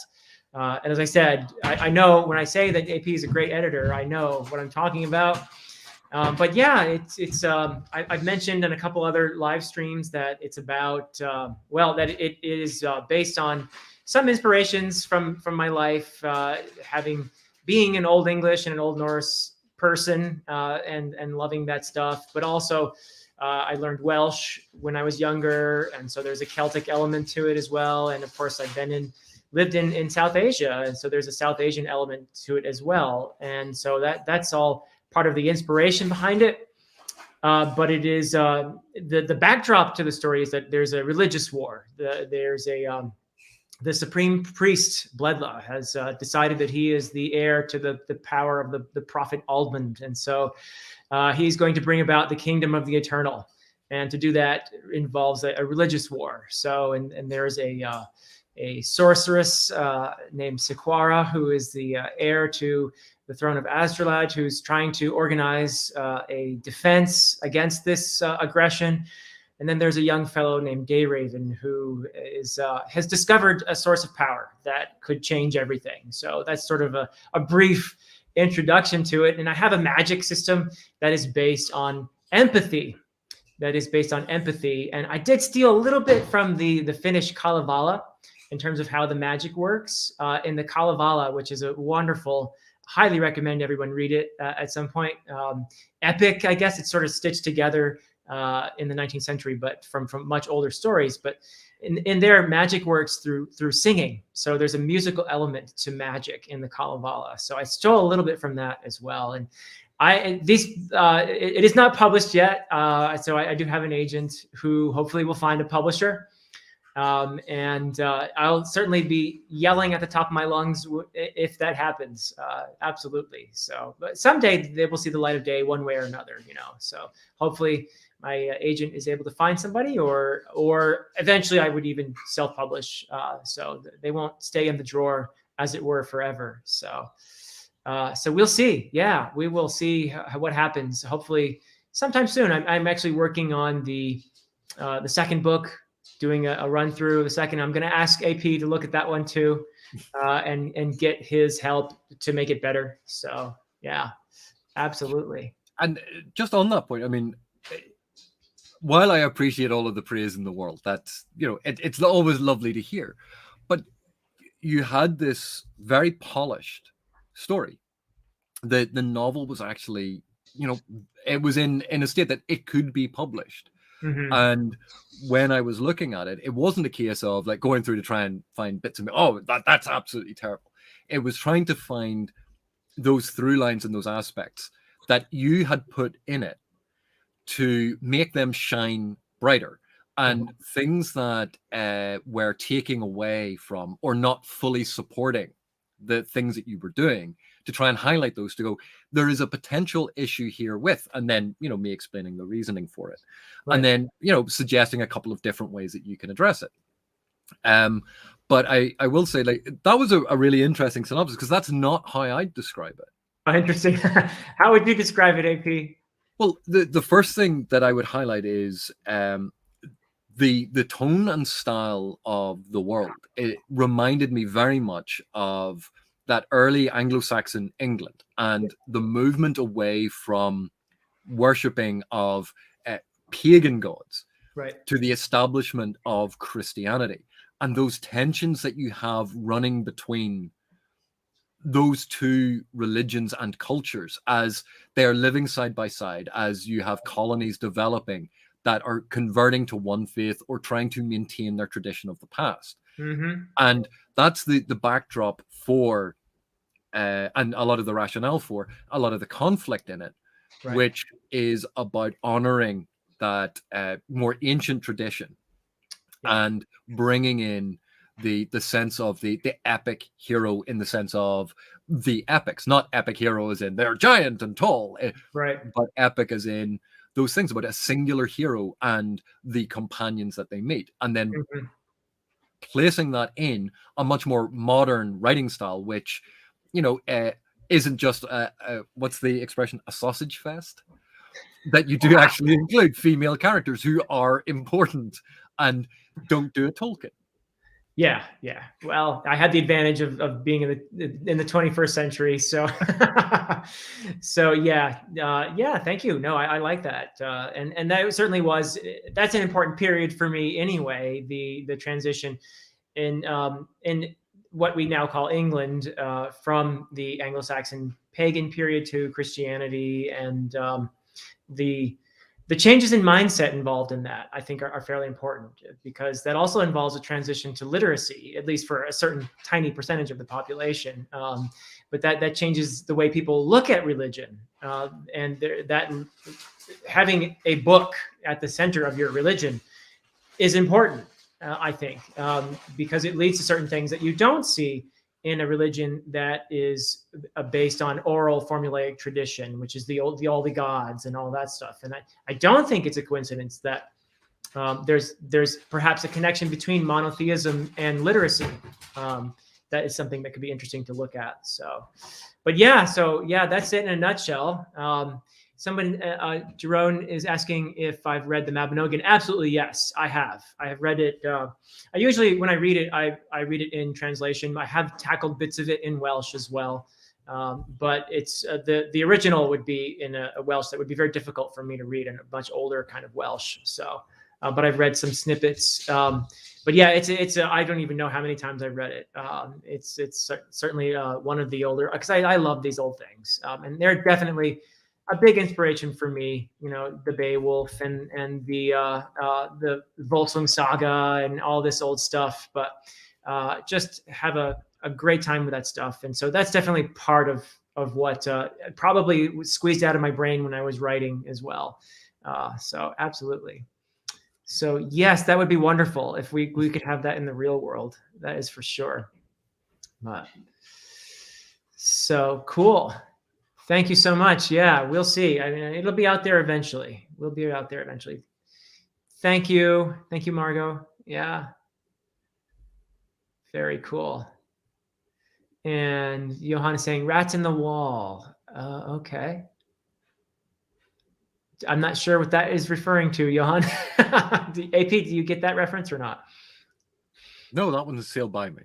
Okay. It might have been something we were talking about earlier too. So, all right. So yeah, so that's what I'm up to with the writing, and it's been really a great journey. And I have to say that being taking part in YouTube in this way has really, I think, given me a lot of reflection on what I'm doing as a writer too. So it's something I'm very grateful for as well. Of course, when you're reading, you're always going to be finding new things to steal from great authors, and thinking about what you're doing as a writer. So just that part of it, but also just getting into the analysis with other booktubers and with people who leave comments. It's a great way to hone your craft, to work on your writing, is to think consciously and to analyze. And so we do all that a lot on YouTube, don't we? That's one of the joys of it. So, okay, I'm being asked a very serious question here. How many press ups can you do? So press ups meaning push ups or pull ups? Does that mean push ups? Push ups. Push ups. I do 100 every day. So that's part of my routine. I do 100 push ups every day. How many do you do, AP? Less than that. Or sorry, fewer than that. Yes, fewer push-ups. Yeah, okay. If we're gonna be picky about it. Okay. Scratching was my dog, Johann. It was my dog. She's her paws on the floor. Yeah, that's for sure. Oh yeah, so it was push-ups. Okay. This one I know you would be able to answer in an intelligent fashion. Yeah, M. John Harrison and obviously and China Mieville, both pioneers of the new weird. China Mieville, the Bass Lag trilogy is fantastic because it's this wonderful subversion and inversion of a lot of epic fantasy tropes, and he plays around with those things, and he puts it in a sort of almost semi-Victorian world with a lot of mechanistic and works that in with magic. And there's an underlying socialist element to a lot of it, some Marxist thought going into a lot of it, which is really, really interesting to see how it all plays out and how he melds it together. So there's a wonderful political element underpinning everything. Mieville is a fantastic author and a brilliant academic. He's also an incredibly nice guy, which, you know, makes it all that much harder to hate him. He is, but I would always recommend China Mieville's work. It is fantastic. And M. John Harrison is one of those classic, brilliant science fiction and fantasy writers that does something different, that isn't trying to just recreate a Tolkien-esque clone. Mike writes fantastic, complex, wonderful prose stories, and they are so thought-provoking. So yeah, I'd recommend both of them, but they're very different styles, even though they're sort of writing weird fiction which doesn't conveniently fit, say, in your conception of what fantasy is or your conception of what science fiction is. Yeah. So most of them would have heard me talk about Abercrombie. I absolutely love his books, and First Law in general is just brilliant. But my very favorite Abercrombie is his latest, The Age of Madness trilogy. I think it's absolutely wonderful. The best yet, because he does the action there. He does the great characters, the vivid, every character has a distinct voice. But he also, I think, is getting even better at incorporating themes. And so for me, I think Age of Madness is the very best. But I don't think you've read Age of Madness yet, right, AP? I haven't read Age of Madness. In fact, okay. Have you read the standalones? I know you've read the First Law trilogy, right? Yeah. I was just looking at the bookshelf because I have a lot of the Abercrombie books because I am a fan. I really like Joe Abercrombie's work. Yeah. He has this, his narrative voice is something that I genuinely enjoy.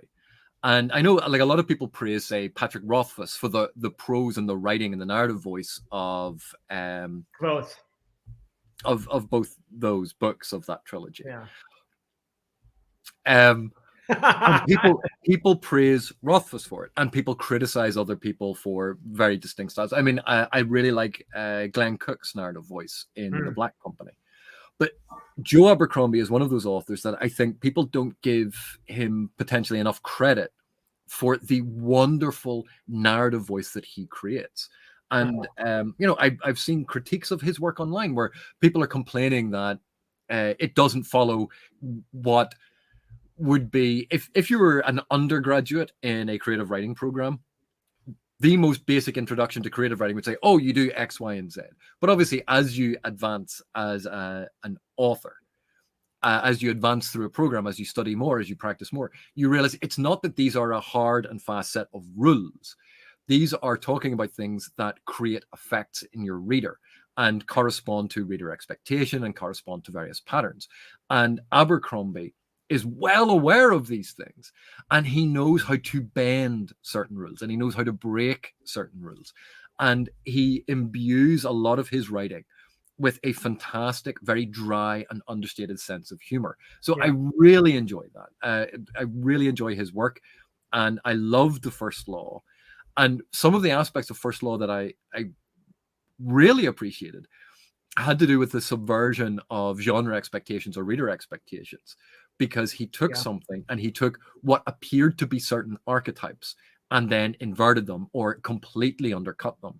Right. And that was so much fun. So seeing it as part of that tradition, evolving from like Moorcock and Gemmell and 2000 AD, and that darker aspect creeping into fantasy, seeing how that gets embedded into the milieu of a modern epic fantasy with, again, like very distinct and distinguishable characters. And this, when you boil it down, what appears to be a very stereotypical quest narrative, and yet it is evoked in such a unique voice that it becomes so engaging. So that's one of the reasons, or that's one of the things that I like about Abercrombie's work. Plus, again, he's also a really nice guy. Yeah. Anyway, speaking of dark, I'm going to read R. Scott Baker eventually. I'm really looking forward to it. And I've been told by a lot of people that they expect me to like it. And I'm pretty sure I'll be impressed when I finally get to it. I know you've read some of Baker's stuff, AP. And you had some pretty good praise for it, I think, right? Yeah. R. Scott Baker's first trilogy, which is the one that I've read, I thought it was, again, exquisitely written. Now, there are certain tics and stylistic things that obviously Baker, like every other author, has. And if those things are going to set you off, then you're not going to enjoy it. But he has this beautiful style and very brilliant, well thought out and engaging prose, particularly his range of expression, the lexicon that he uses a lot of different words in the English language. So it's one of those ones that you read and it starts to expand your own vocabulary. Now, the world itself is incredibly dark. This is not a happy story. And I think some people, when they have read the Prince of Nothing trilogy or the subsequent trilogy, have taken the inclusion of aspects into the secondary world as endorsements of those aspects by the author, which is a mistake that we often make. Of inclusion does not equal endorsement. Right. R. Scott Baker does not believe these things. This is something that is being explored in the fiction. Right. So the author is not the narrator, right? And we always make that distinction in analysis, because you have the historical person, you have the construct of author, then you have the construct of narrator, and so on. And Baker's stuff is so brilliantly created and beautiful, intricate, fantastic magic. A lot of thoughts gone into it. It's heavily influenced by schools of philosophy. All that philosophy is obviously interwoven into all of these different aspects, and it is a very stark portrayal of almost like the literalization of a lot of religious beliefs. What if these were literally the things that happened and were true in this world? So it is when I say difficult, it is challenging in the fact that it is not going to conform to a lot of the expectations that you have before reading a fantasy novel. You go, oh, a fantasy novel is going to be these things. Right. Again, Baker is one of these authors that goes, no, I'm going to challenge what the genre is doing or what is expected of the genre to show the genre can do other things. But Yep. I will say it is incredibly dark. It is harrowing at points. It is Right. depressing at points, Yep. but it is very well done. Yep. I'm looking forward to it. And also to the Johnny Wirtz series. Definitely an author. I think, are we going to start with Daughter of the Empire, though, with her collaboration with Raymond Feist, perhaps? But we can do that. Okay. It's because, again, I think that is a wonderful introduction to what Johnny Wirtz can do. Okay. But again, it's not because it was co-written. There is an element of Raymond D. Feist wrote some aspect of it. Johnny Wirtz wrote another aspect. Right. I don't. Johnny Wirtz is an author in and of herself. She Oh, my is an goodness. author in her Yeah. own right. And Oh, yeah. I'm really excited about that Undecology, the 11-book series, because Yeah. I haven't read it yet. And I'd read like. Oh, I thought you had. Oh, okay. Interesting. No, I purchased them. They're all. I suppose like I could do an unboxing because I have them all still sitting in their package. Oh, But AP's going to do an unboxing video. no, I won't, because it's just going to be me going, yeah, I bought all of these. I'll just put them up on the shelf and go, I unboxed them. What do you guys think? Should I just keep tagging AP in tag videos until he does a tag video? Wouldn't that be a good idea? Yeah. I'm not doing them. What is this, high school that you have to peer pressure? Oh, everyone else is doing it. Yeah, AP, come on. Jump on board the bandwagon here. All right, here we have a question. Do we like Rothfuss? I actually do. I've never met him. You never met the guy. I know. I haven't either. But I like his writing. I think there are aspects to his writing that I really do admire. And I think if you like Kvothe, the character, you'll probably enjoy The Name of the Wind. The Wise Man's Fear had a pace that was a bit glacial. I mean, if you enjoy the character work, and it's really front and center, the character stuff is just there, and it's like he wants to really, I think, just elaborate on this character, who is pretty much the focus of the book. There are aspects of particularly The Name of the Wind that I like, though, a lot, where, for example, young Kvothe is telling his story and his very David Copperfield kind of thing, right? Very Dickensian. I also kind of admire the cleverness of the frame narrative and the fact that we're not sure how much we can trust this guy telling this story. So there's a nice, I think he plays around with that as well, with the whole notion of storytelling and what's real in stories and what gets made up and what's elaborated on and how much we can trust. And so even as we're being told a story by someone in the frame narrative, which is entertaining and has stories within it. So there are stories within stories within stories. This is where AP starts talking about diegetic and extra diegetic and all that stuff. And what's the one inside diegetic? Whatever. Hypodiegetic. Yeah. So all that stuff. So it's clever in some ways too, I think. So yeah, I like his writing, and I hope we'll see eventually The Doors of Stone. We'll see. I will read it when it comes out. I think it's a win. I don't know. AP, how do you like Rothfuss? I thought the frame narrative for both Wise Man's Fear and The Name of the Wind, I really like the frame narrative. I really like that world. That's the thing that I'm interested in. I enjoyed the very easy nature of Rothfuss's writing, that it is very easy to read through. So it's well written, it's well crafted. He uses, again, it's not a bog standard simplified English. He's not afraid to use more complex English and challenge us to broaden our education. I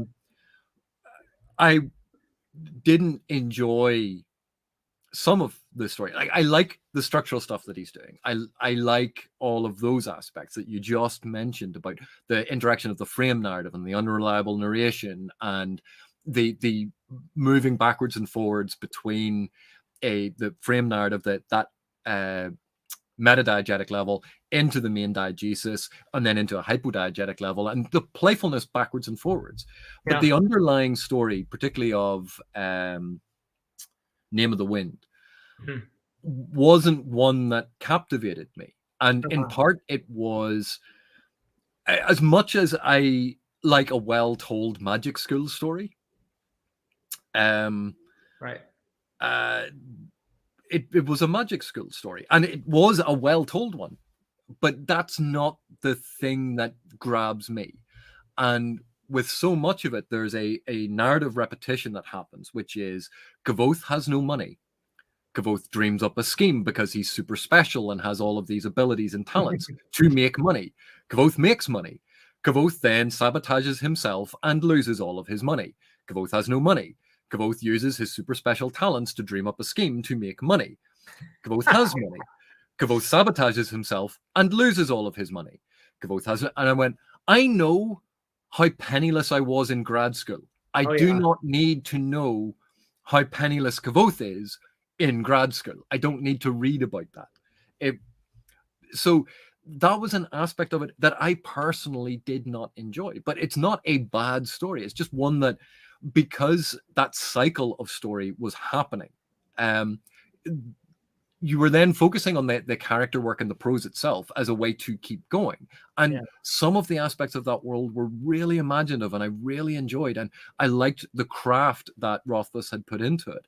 I just wasn't as invested in the story that was being told because it's not my particular taste. Right. Fair enough.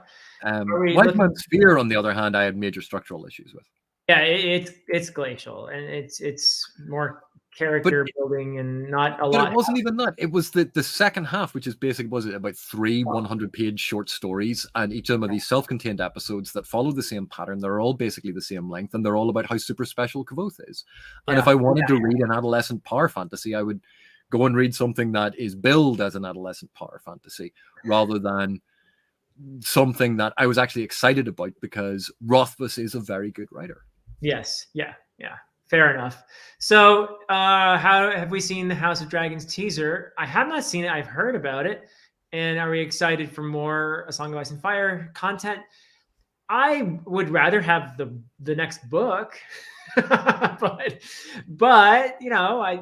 HBO series Game of Thrones had a few good seasons there where I thought they did some interesting things, and especially when Martin was working with them. And I'm not going to say a ton about the last season, particularly the last episode where I was just sort of scratching my head and, is this a joke? I thought maybe they were playing a joke on us in the last episode, but alas, it was not a joke.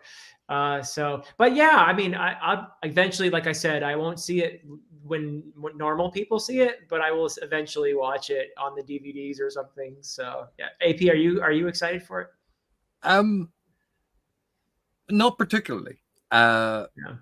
No, and this is not a criticism of Martin. It's not a criticism of the TV show. But again, I mean, so we have Martin's books, which are brilliant. Yeah. And then as the series went on, I became less and less invested in it. Then when they made the TV show adaptation, I was really interested in the first couple of seasons, and then I became less and less invested in it. Just as the narrative kind of spiraled out and spilled out into a whole lot of these different things, that what had started as a very self-contained narrative was now very, very broad, and it had lost the focus. And I didn't enjoy that as much. Yeah. And when I think of all of the other fantasy works out there, I don't really want to hear about the prehistory of the Targaryens. Yeah.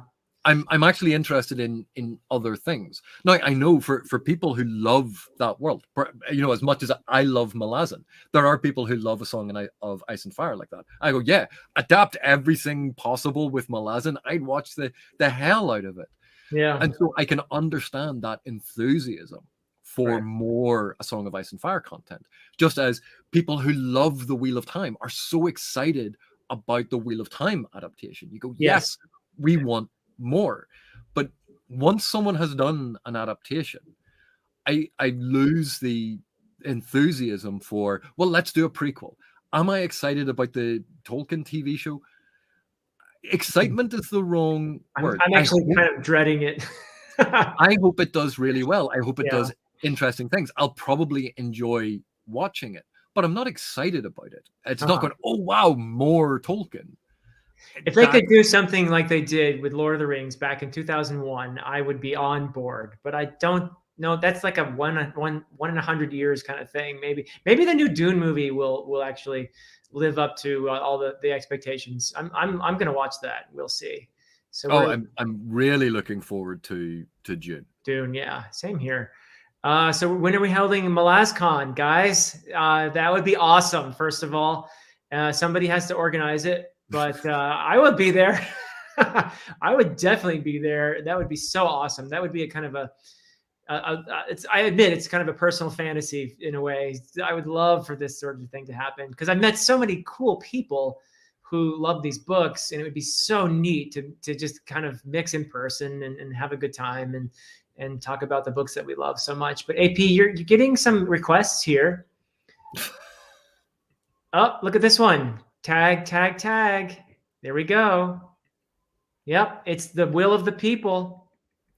Oh, so if someone sets up a YouTube channel where they're trying to do certain things, instead of celebrating unique voices in our community, we demand that they conform to everyone else.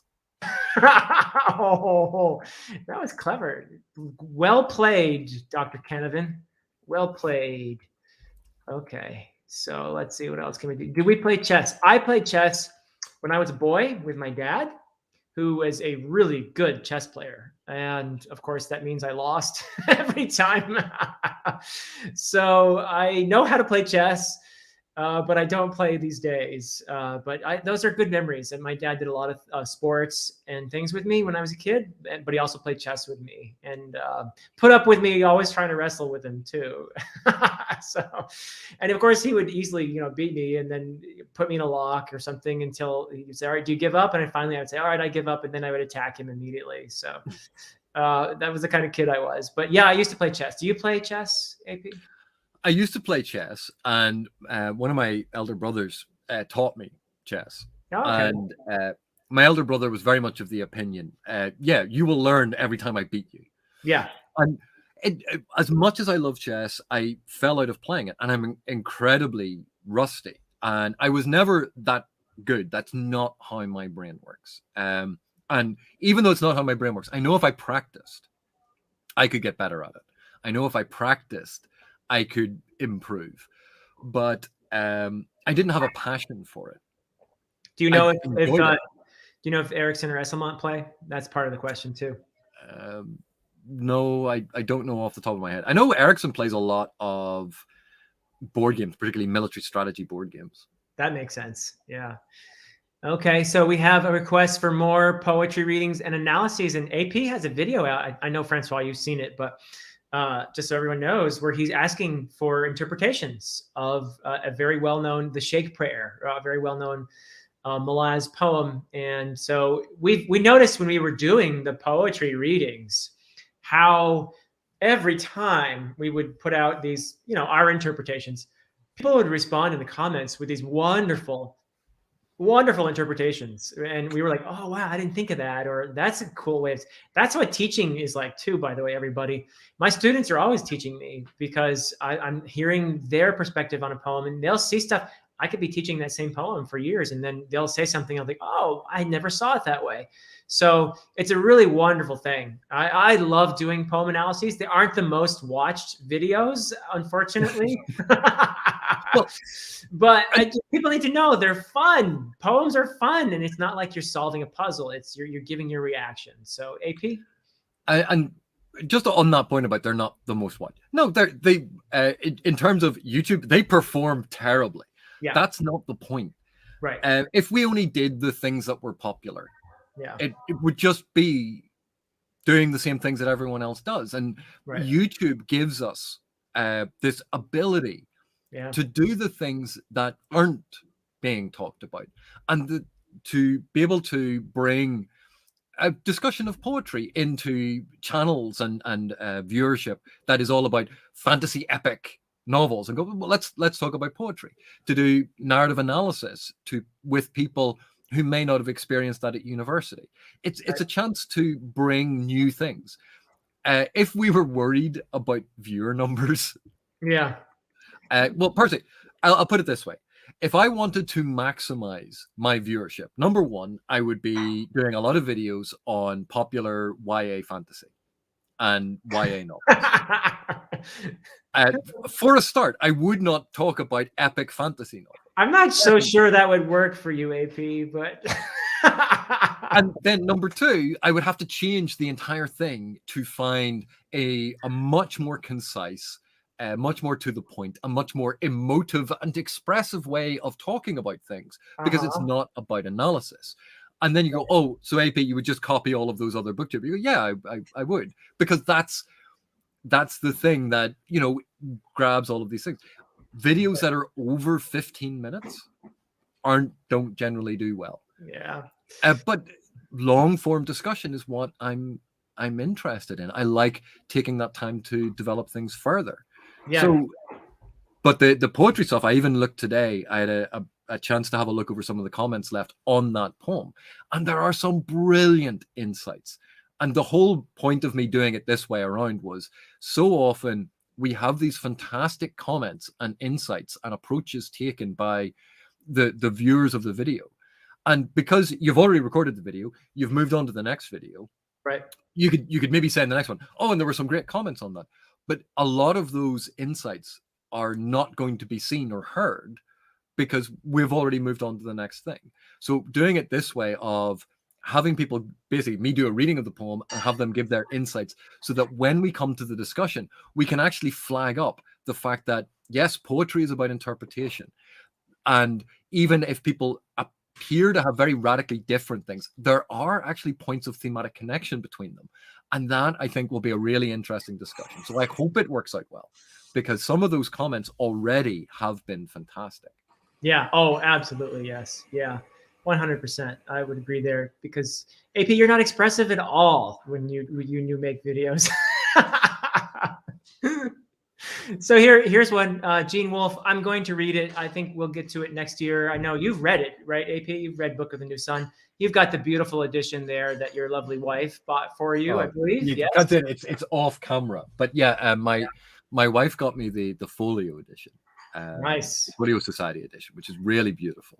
But I have the two omnibus, Shadow and Claw, in paperback, the reading editions. So we'll do that at some point. Yep, for sure. And I just did read a Discworld book, and it was thanks to this fellow here, Alan, from the Library of Alexandria. And I will be reading more City Watch eventually. I'm a fan. I consider my 3 books into Discworld, and I consider myself now a fan. I read the first 2 books, and before I was on BookTube at all, before I knew it was a thing even, I read whatever they're called, The Color of Magic and The Light Fantastic, I believe. Those are the first 2. Yep. Chronologically. So, and I liked them. I liked meeting Rincewind and all of that. And I know who the librarian is because of them and other things. So they're nice, but I think they're a bit disjointed for me. Honestly, they were just a little bit disjointed, and I wasn't quite getting into the groove. But when I read, well, I can't say too much actually, because I'm going to have a live show with Alan where we talk about it. So I will just say that I have a slightly different opinion now that I've read them. But I know AP, you have read somewhere around 30 or so of the Discworld books. Is that right? I stopped counting. I think, I'm trying to remember, was it Monstrous Regiment or Going Postal or Making Money?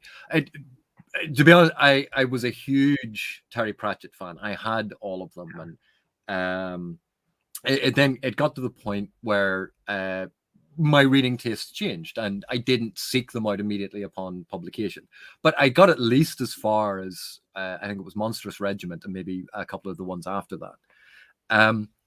And I really loved Weird Sisters and the Witches books. I really loved Mort and the Death books. I really loved Guards and some of the City Watch books. And all of those different narrative aspects that he was playing with, the subversion of narrative, the parody of Hamlet and Macbeth, and the parody of folk tales, and playing into different mythologies. I so enjoyed that. Like, Yeah. oh, bye, Steve. He's telling you to drink some Red Bull, AP. Oh, that's only because he's leaving and won't have to listen to it. There are some good Red Bull stories with AP, especially while driving, which I will let AP tell some other time. But Pratchett is such an incredible author. Like, he was incredibly well read. He creates these very vivid characters and caricatures. The wonderful absurdist humor, as well as some very subtle humor. The satire and the parody worked in. The deconstruction of fantasy and storytelling that he works into all of these things and makes it seem so effortless. And that's one of the incredible things. When you start picking apart how complex and smart and intelligent all of this stuff is, and you realize that Pratchett did it while making it look effortless, that is the sign where you go, this guy is an incredible author. And it is such a sad loss that he is no longer with us. Yeah, absolutely. Yeah. Okay, so we got some good comments too. I'm trying to catch up with comments here. Spencer's the Fairy Queen. Well, you could call it fantasy, I suppose. I consider it something in between, I guess, myth and fantasy. It's really more allegory than anything. Actually, I would categorize the Fairy Queen as straight up allegory. I'm not a big fan of allegory, I must confess. So like Paul Bunyan's Pilgrim's Progress, something along those lines. There was a time period when allegory was popular, was a thing. And I feel like it's a thing in that transition from an oral formulaic way of storytelling to a more literate form of storytelling. But I do have to confess that it's not my favorite text. That the Fairy Queen is I don't like it. There are aspects of it that I do like, but it's one that I deliberately don't teach because I have a hard time not showing the students that I'm actually bored by large parts of it. But yeah, that's a failing of mine. I don't know how you feel about the Fairy Queen, AP, but well, again, personal preferences aside, personal preferences are one thing, but looking at what the Fairy Queen does and looking at what is being achieved and how it connects, again, as you were saying about allegory and being a point of connection to history. Think of Milton's Paradise Lost as an epic poem, and you go, Milton's Paradise Lost, oh, it's about the fall of Lucifer, and it inverts that. And then you go, right, now read the history about Cromwell and add that in. Suddenly it takes on a whole load of different meanings and different resonances. Dante's Divine Comedy, particularly like Inferno. And when you go, oh, it's all about this journey through hell and this, and then look at the politics of the time and look at that, his interaction with certain figures and where they turn up in hell. Right. This wonderful interrelationship between the two. And I think you're right that what we call fantasy now, what we call the genre of fantasy now, functions in a very different way with a different set of intentions, a different set of goals, a different format than when we saw the medieval romances or the epics or the oral epics. They're all part of this grand tradition. But when we look at ancient epics that are based in a mythology, so if you take like the story of the Greek gods, that was a religion. And a lot of those stories were held in the same regard that we would hold stories from various modern religions like Christianity, Judaism, Sikhism. Those stories that we now look at in from ancient Greece and we go, oh, that's just myth and legend. You go, they had at a certain point the same reverence applied to them as holy books today. And we forget that because to us, they are ancient, they are past, they are, it's obvious. Believing in Odin, no one would ever have believed in Odin. So I think there's a transition through time, although there are these points of connections, although we draw on them. Myth, legend, religion, There are aspects about underlying truths about the human condition, truths about understanding our place in the universe, weave their way into all of this, because narrative is a way of exploring truly complex ideas Right. in a form that is easier to understand Yeah. and easier to disseminate. And that's the beauty of narrative. Yep. Yeah. I mean, it's an interesting thing to watch, to look at the very, very old, the mythology, and which is, it's come to us in a way that's a little bit artificial, because when literacy has entered the equation, often, for example, when you're talking about the Germanic gods, the Norse gods, right? We get people like Snorri Sturluson, who was writing about them in the Prose Edda. But this is a couple hundred years after the conversion to Christianity. And the very reason he wrote the Prose Edda was to preserve knowledge about the old gods, not because he was a worshiper of them, but because they were the staples of their style of poetry, and allusions to them was an integral part of the Old Norse skaldic poetry. So he wanted this tradition to live on. That was his primary motive for writing the Prose Edda, and one of the major reasons why we know as much as we do about the Germanic gods. So literacy had entered the equation and probably changed. The stories that Snorri was telling in the 13th century were not the same as those that were being told 300 years before, in a more oral formulaic tradition before the arrival of Christianity. So yeah. And certainly you see that, and you would have seen that in a lot of what you research for your PhD. The written form of Anglo-Saxon poetry is very different to how it sounds when it's performed.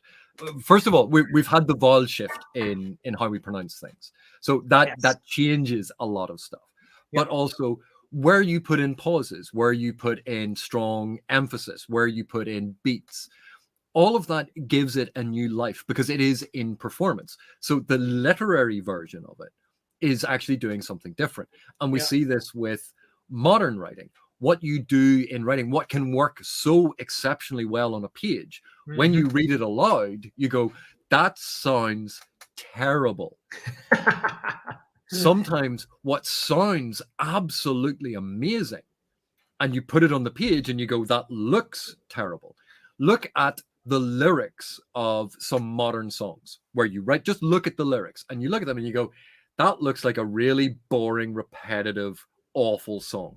Then listen to the song and you realize the inclusion of the music, the stress and unstressed syllables, the pattern to it, how it all comes together as a performance, which is meant to be understood as an oral performance. That brings the song alive. And yet if you treated it simply as a piece of literature and looked at it as it was written, you'd go, this is boring and crap.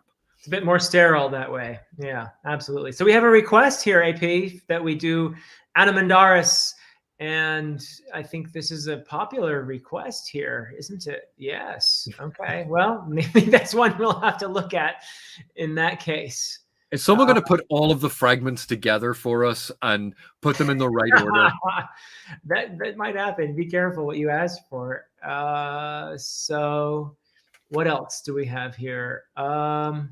I'm just going to grab a drink. I'll be back in about 2 seconds. Go for it. So I'll just kind of go through stuff. So yeah, Joseph says Wheel of Time, Lord of the Rings. Yeah, those are obviously big. Actually, Lord of the Rings, my Tolkien videos don't actually do all that well. I'm surprised at that, how they don't get a ton of views. But maybe I'm not. I know there are channels that are just on Tolkien that do really, really well. And obviously there are some on Wheel of Time. Daniel Green, yeah, I think he's doing great.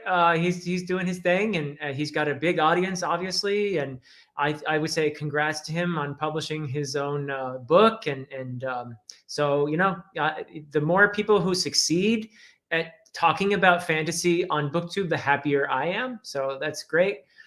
I don't think you're going to see that. I'm sorry, Cyprian. It's just a request for your Harry Potter thing. He's talked about it a little bit here and there, but very cool. So Seth is telling us about okay, yeah, so Nifirog stole everything before you could get there. He'll do that. He's a smart guy. So, and we have, apparently this is one of your phrases, AP, points of connection. Points of connection, ochre, verisimilitude, authenticity. There you go, Paul. Yes. You said ochre, right? Ochre, diegetic. I'll throw that one in. Oh, you got to throw in diegetic. You can't throw out diegetic, right? Okay, so and we have okay, Alan. I didn't know you didn't like Rincewind. I thought you liked all the Discworld books. Okay, well, One of the things I love about Rincewind, the way that he remains a perpetual student by making sure he gets exactly the mark that he needs, that he cannot pass and cannot fail. And the ability to do that is this subtle indication that Rincewind is actually a lot smarter than people give him credit for. Or you go, it's always a stunning coincidence. But Rincewind was just such a hilarious character bumbling around. That's funny. Anyone get through school that way, AP? Oops, I lost my place here. So we had a little debate there on Rincewind. Okay, and yes, I think we can agree with that one, Alan. He is a genius. And oh yeah, so the Subterranean Press edition of the Malazan Book of the Fallen, that's like the Holy Grail, I mean, that is just gorgeous. Yeah.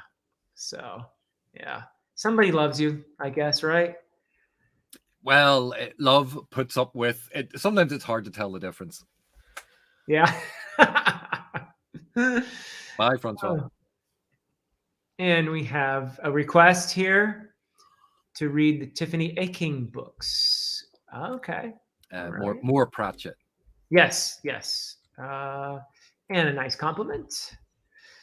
And what books do I teach? So I do teach Intro to Lit, and I'll do a variety of things there, focusing on short stories and poems and drama. And it's pretty much all 19th century and 20th century stuff. So I could go through a long list, and I do try my best to include a big diversity of authors there. I also teach introduction or survey level British literature. So, and that's in two parts. The first part is called English Classics, where I work, and that is a wonderful course where I get to teach Beowulf, and I will even torture my students by reciting from the original Old English, although they get to read it in modern English. Although I will say I teach them Middle English, Chaucer. So they do read Chaucer in Middle English, and I teach them how to pronounce it. And we have a lot of fun with that, believe it or not. And then that goes filthy book. Yeah. Oh, yeah. That's full of dirty jokes. Yeah. So we go all the way up to the 18th century, and then the other course is the second half of the British survey, which is not really as much my thing because I'm really a medievalist, but I do teach the 19th and 20th century British lit as well. And then I have this fantasy novels course, which used to run really well. Until they started going after the humanities, but hopefully it'll continue as at least an independent study. But it was a great course, and I've taught a lot of different books in there. Over the years that it ran, from Tolkien to Ursula Le Guin to I did the first book in A Song of Ice and Fire. I've done the first book in the Malazan Book of the Fallen. I've done N.K. Jemisin's the first book in the Broken Earth trilogy. I've done lots of, I did do Name of the Wind. That went pretty well, actually. I've done, I'm blanking now, but I've done a ton of, Poppy War. I did the first Poppy War book. And so, yeah, and it helps if you do kind of a theme thing when you're doing it. So one time I did imperialism in fantasy, and the Poppy War was one of those. N.K. Jemisin's first book in Broken Earth, the 5th season, and also Gardens of the Moon.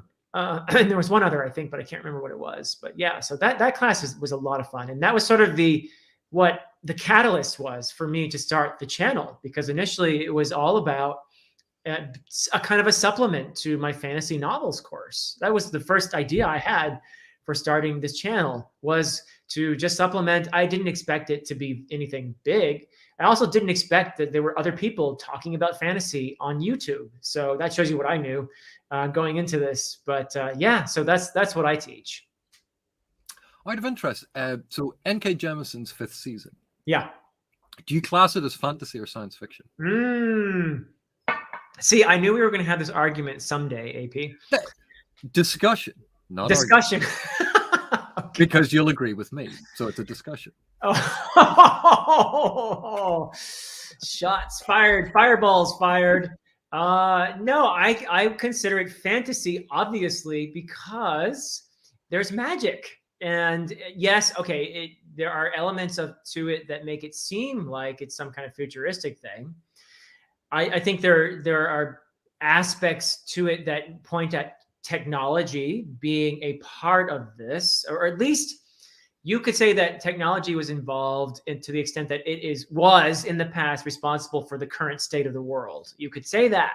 But the current state of the world, it's like saying Storm My Archive is fantasy, because yeah, there was at one time, or Wheel of Time, right?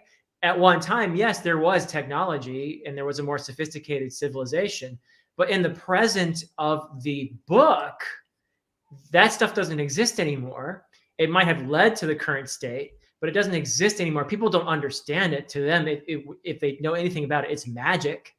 And there is magic as well in Broken Earth trilogy. So in the form of, I know that there's an explanation that there's this part of the brain or whatever where this thing exists and all that. But really, when you get down to it, it's magic. Come on. So you're saying you know, far future setting with a yeah. type of psionic ability that is detailed with neurophysiology and super advanced technology still present in the world, and the fact that the inhabitants from their subjective perspective can't distinguish between sufficiently advanced technology and magic, which would be a law from, which type of author? That would be science fiction. So, in essence, Philip, you've just outlined all of the reasons why it's science fiction and not fantasy. Okay. All right. Well, we'll see what everybody says in the comments. Regardless, I think 5th season is a fantastic. That's the bottom line, my friend, is that it's awesome. Whatever you call it, who cares what you call it? I think some people. I care because it's important for me to win. Oh, okay. Well, we know that, but some people would even argue that the Malazan books are science fiction. No, they're not. I know. I don't think they are, but you will find people who would argue that. Trust me. Yeah, they'd be wrong. Okay. Oh, dear. So Seth was saying goodbye to us. Bye, Seth. You're probably gone already, but thank you so much for being here. And oh yeah, Cornwell. I have read not the Arthur stuff. I read his first Anglo-Saxon stuff. So I have a lot of catching up to do with Cornwell, and I would love to do that. I think he's a good author. So, and you have a challenge accepted. All right. And in the Eric is always leaving these funny comments. Where did we go here? Okay. Just so you guys know, I'm fiddling around with these comments and trying to find where we are here. Oh, there we are. Okay. I have to skip a bunch, unfortunately. Okay. I'm not sure what this challenge was. AP, what was the challenge? Was it the poetry thing that they're talking about? I think it was taking up putting all of Animandrus together in the correct order, so there's a complete sequence kind of to move through. Okay, then we're stuck then, because if he does all of that, I think we're pretty much obligated then, aren't we? Well, there's a question I've just spotted in the chat that I think would be really interesting for you. Okay, where is it? CFH93 said, did any of your girls have a book you were not okay for them to read? Maybe too mature for their age at that time. Yeah. Yes. So I thought about the Wheel of Time for my little one, and ultimately decided that it wasn't time yet, because there are some kind of grown-up things that happen in there. There's a lot of violence that happens, obviously. There are a couple kind of disturbing, sexual violence and that sort of thing. So eventually, I suspect she'll probably read it, check it out. I don't think that my older daughter is ready for Malazan. She's actually reading Robin Hobb right now, so we'll let her wait for Malazan because she's reading Robin Hobb. So that's beautiful too. So, but eventually, I would love for them to read Malazan, but I don't think my younger one is ready yet. So she's 13. So yeah. So there are books that I love that they can't read yet. I I guess they could probably both of them read my books at this point, but I wouldn't want anyone much younger than my daughter to read my own book as well. So yeah, just in terms of content, there are certain things that I think it's better to wait a little bit. But in terms of reading ability, that's always been a problem with both of them. Is they read ahead of their age, and they've read almost everything in the library, and so it's a struggle to find stuff that is challenging enough, but that doesn't have some of the stuff that I wouldn't want them to be reading about just yet. So yeah, I don't know.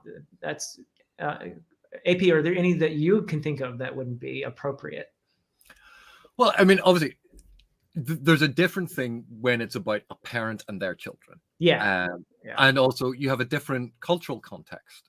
Because different cultures have different taboos, and different cultures have different things that are stressed or de-emphasized. But I remember when I was a kid, for my birthday, I was given a book of Celtic fairy tales, because people were like, "Oh, AP loves reading, and he loves fantasy stories and science fiction stories. Oh, let's give him some cultural stuff to get him away from that crap." So, right. So they got me a book of Celtic fairy tales. Now, the thing was, the people that gave me the book thought that fairy tales were going to be Disney-esque. Oh, and they weren't particularly familiar with Celtic mythology. Oops. Yeah. And I was 9 or 10 years old, reading these stories that contained rape and murder and all sorts of stuff. Oh, because yeah. a lot of Celtic mythology was incredibly dark and very violent and very difficult. So I would say I was too young at that stage not to read the things, but to fully understand the context and importance of them. Right. That reading ability, just to be able to access the language and have the literacy level in order to understand what was on the page, that's one thing. But having the emotional maturity or the cultural maturity or even the life experience to understand it and contextualize it, I think are different issues. So when you have quite an advanced literary level as a child, sometimes you don't want to read the age-appropriate books because they are written in a style that feels babyish to you, or you don't enjoy it. It's very young sounding. You want to read, and you have the ability to read more complex works. That's what you desire. Right. But sometimes those more complex works, and this is a fascinating thing about literacy versus audiobooks. Yeah. But those complex works sometimes contain themes that you are not emotionally or intellectually prepared for.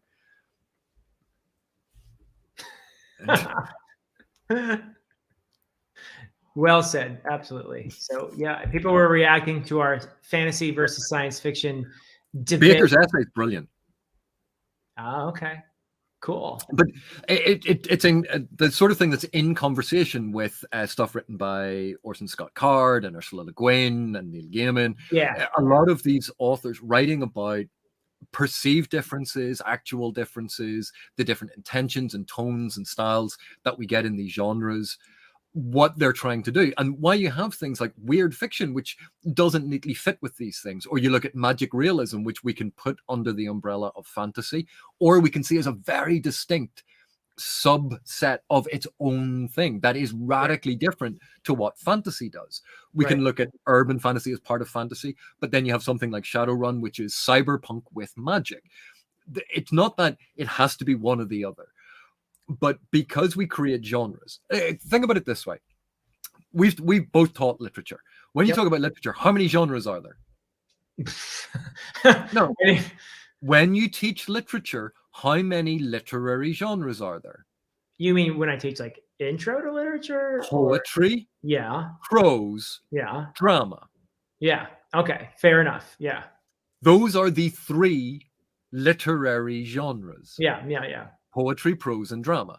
Yeah. And where do we get these from? Well, we basically get them from ancient Greece. Oh, those Greeks again? Wow. Because you had drama was one distinct form. Poetry was another distinct form. And then everything else, it's kind of prose because it is neither poetry nor drama. It's the Okay. in between. Poetry it was highly stylized. It had all of these different rules. Drama was performative, again, highly stylized, had all of these rules. And then what was mundane, the things that you wrote down for everything else, it was prose, hence prosaic. Aha. Mundane, boring, the everyday, that's what prose was. But subsequent to then, believe it or not, things evolved. And now within prose, like obviously we talk about commercial fiction, literary fiction. We talk about all of these different genres like science fiction, fantasy, horror, everything in between. Romance, young adult. Young adult is a completely different style of genre because it's about the intended audience, not about the content of the book. So there are all of these different ways to think about genre. But when we think about prose, when we talk about prose, when we're reviewing books or discussing books, we're not talking about prose as in the literary genre of poetry, prose, and drama. We're also not talking about prose in the sense of it is just written in this. We're talking about distinct styles of prose. And prose, like all aspects of literature and art, goes through phases about what is popular. So anyone who says that prose should be, oh, for it to be true prose, it must be mundane and prosaic, you go, you're an idiot. Because that's not how literature and it's not how language evolves over time. And anyone who says that the best type of prose is really, really transparent and is not felt, you go, that's ridiculous because that's a stylistic choice that fades in and out of popularity. Because narrative voice made distinct in the prose can be exceptionally well done and therefore really good prose. So that is a little mini rant. Yeah, good one. I left this comment up there because I thought it was really sweet and nice. And that's what warms our hearts, really. Comments like this on our videos. It's so cool when learning is fun, when you don't realize it's learning, right? That is just it's a beautiful, beautiful thing that makes me get up in the morning.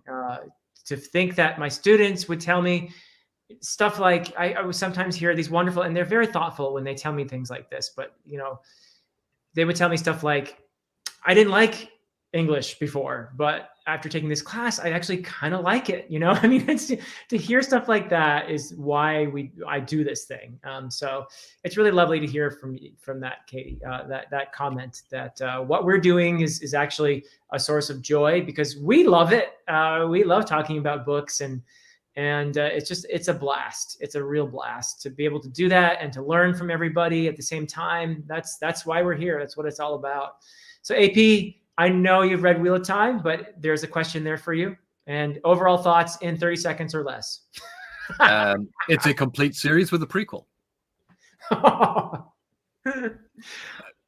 If you want a short answer, there you go. Yeah. Are you going to watch the show? Yeah. Yeah. Okay. Of course you are. Yeah.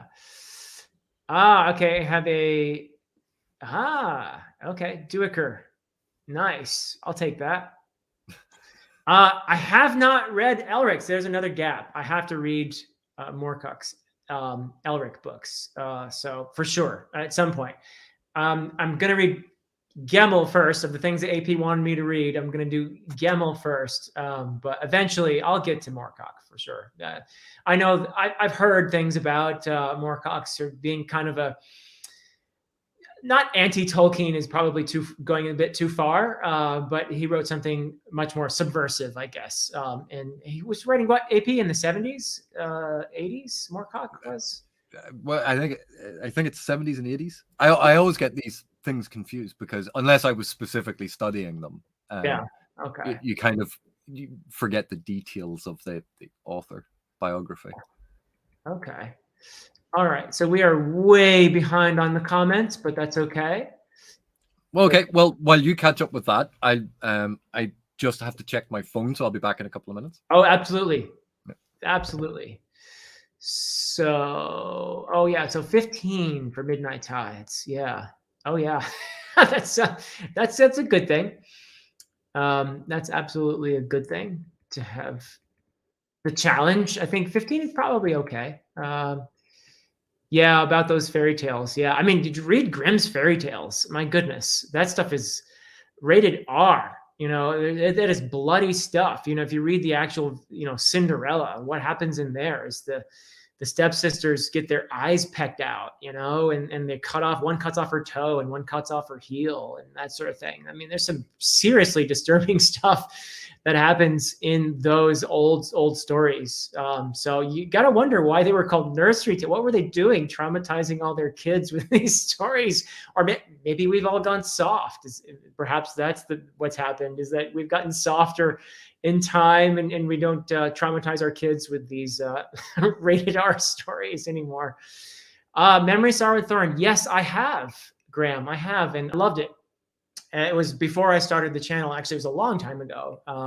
And I would love to reread Ted Williams' Memory, Sorrow, and Thorn, and probably go on to read some of his other stuff. And I don't know about it being closer to Lord of the Rings. I mean, yes, overall, if you're going to talk the whole thing, because of course Wheel of Time is famous for the Eye of the World being very close to Tolkien, which you can call imitation, or you could call it an homage, or I don't really mind which, but it is obviously, close to Lord of the Rings. However, of course, after that, Jordan went his own way. And so it does, I think, eventually feel different. It's interesting because Wheel of Time is in some ways a bit of a bridge fantasy from the more classical feeling stuff to the much more modern, gritty, not all necessarily grimdark. That's probably not the right word to use in this context, but definitely a grittier, harder hitting kind of fantasy. So it does sort of, I think, straddle the transition from more classical to the more modern. However, Memory, Sorrow, and Thorn, which is a trilogy, actually it's really 4 books disguised as a trilogy. I always call it my favorite 4-book trilogy. I think it was written, I believe, around the same time as the first books in the Wheel of Time series. So, and it's a shorter thing. It didn't, Williams finished it, I don't know when, but I think somewhere around 1990 or early 90s, maybe. So that's probably, it remained truer to the more classical fantasy feel, I guess. So it's not necessarily that it started out that way, but as more classical than Wheel of Time, but that it stayed there. Whereas Wheel of Time is something that Jordan worked on into the, and of course Sanderson didn't finish until the 2000 teens. So I think there is a more modern feel in a way to that, in that sense. So yeah, I could go with that. So what else do we have here? We've got, oh my goodness. Okay, so Eric is gone. Thank you, Eric, for coming. And let's see. Here's Ash, A Secret History. No, I have not read it. I don't know if AP has or not. But should I ever bother with the Harry Potter books? I think reading them as an adult, and I do happen to know you're an adult, Glenn. So it's different from reading them as a kid. I watched my daughters read the Harry Potter books, and I participated in the reads along with them. So that's what made it fun for me, was reading them with my daughters and feeling the immersion that they were experiencing. And I was sort of vicariously experiencing it through them. So, but I was an adult. I was somewhere around 30, I think, when my older daughter was, I was in my 30s when my older daughter was reading, and then in my 40s with the younger one. So, so it's, I don't know how I would feel just approaching them as an adult, reading them. I think it's worth reading the first one just to see, what you think. And you'd get a feel for the first 3 kind of follow a similar pattern. And the others do kind of continue that pattern, but in a slightly more teenagey way. Yeah, I mean, I don't know. You don't have to. You certainly don't have to read them. But there's a whole generation of people who grew up with these books, and they're fairly definitive, I think, for that generation in terms of what they think about fantasy and their expectations and so on and so forth. And I think it was a very big thing for the whole YA genre, really. So, I mean, YA wasn't really a category as talked about as it became after Harry Potter. So yeah, I don't know. Reading it as an adult, though, I don't know if you would experience the magic, the way my daughters did when they were reading it as kids. So, but yeah, that's my take anyway. I'm sure other people would feel differently. AP, would you read Harry Potter as an adult? I did read Harry Potter as an adult. Yes, and you didn't have kids to read it along with, so your experience was probably less magical than mine. I don't know. Is that fair? There's something about when you read with academic training and when you read with that sort of intellectual exercise. Yeah. I overheard you saying about the magic of it. Sometimes you lose the magic of reading something. It is harder to experience that when you understand the mechanisms and the artificiality of it. Right. And for a book, particularly a book that the first few books are very much children's literature, and then there's a transition into young adult. When you're part of that cohort, when you're connecting to it that way, it's an experience, and it speaks to you in a way that, as an adult reading it, you can look at it almost with nostalgia of going back. And if you have that point of connection, it can still be magical. But as a satisfying read as an adult, it wasn't a satisfying read for me as an adult. That is not to say other adults didn't love it. Yes, that's true. Yeah. Particularly because it tapped into a nostalgia. Neil Gaiman's The Ocean at the End of the Lane. Oh, I love the book. Yeah. Is a beautiful book, and it taps into that lost nostalgia for childhood so well. But that is a book written for an adult remembering it. Yeah. Whereas, and if you think of even like the school days novels, was it like Billy Bunter or something like that? I haven't read those. There was an entire series, an entire history of school days novels about English boarding schools. Or even when we look back on stuff like that, or Enid Blyton's The Famous Five and The Secret Seven, or The Hardy Boys, all of those books that were aimed at a much younger audience. Right. If you read them as they were coming out, if you were part of that audience, there was a point of connection there because it was tying into your culture, it was tying into your worldview, it was tying into what you knew and your level of experience of the world. Right. Yeah. That's the genius, I think, that J.K. Rowling stumbled on or planned for the Harry Potter books, was that they combined the boarding school novel with mystery and fantasy. And that obviously had a very successful appeal to lots and lots of people. So those were established narratives that she just tapped into, and obviously with a great deal of success. So we had an answer to, and thank you, Ali. That's so awesome to hear. And I hope you continue to love the Malazan books. 1961, we were way off, AP. Oh. We got to turn in our doctor cards now because we were. Yeah, but he carried on writing for years. Oh, that's true. Okay, we can use that as cover. Good. All right.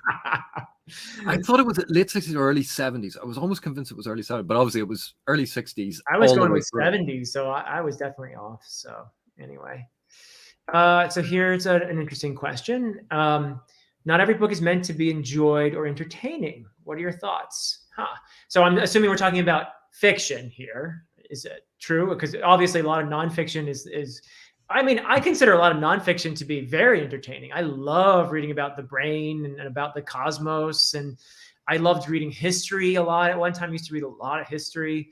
So maybe I'm a weirdo, but I found it entertaining on some level, at least. I enjoyed myself while I was reading it. But is there fiction that is more, I guess what the word I'm looking for is educational, or is it more of a head journey than a heart journey that people would enjoy for that? I suppose. What's your answer to that, AP? Well, is Sudoku entertaining? Is playing chess entertaining? For some people, those are entertaining, but those are both intellectual exercises. Yeah. but they are entertaining. That's entertainment.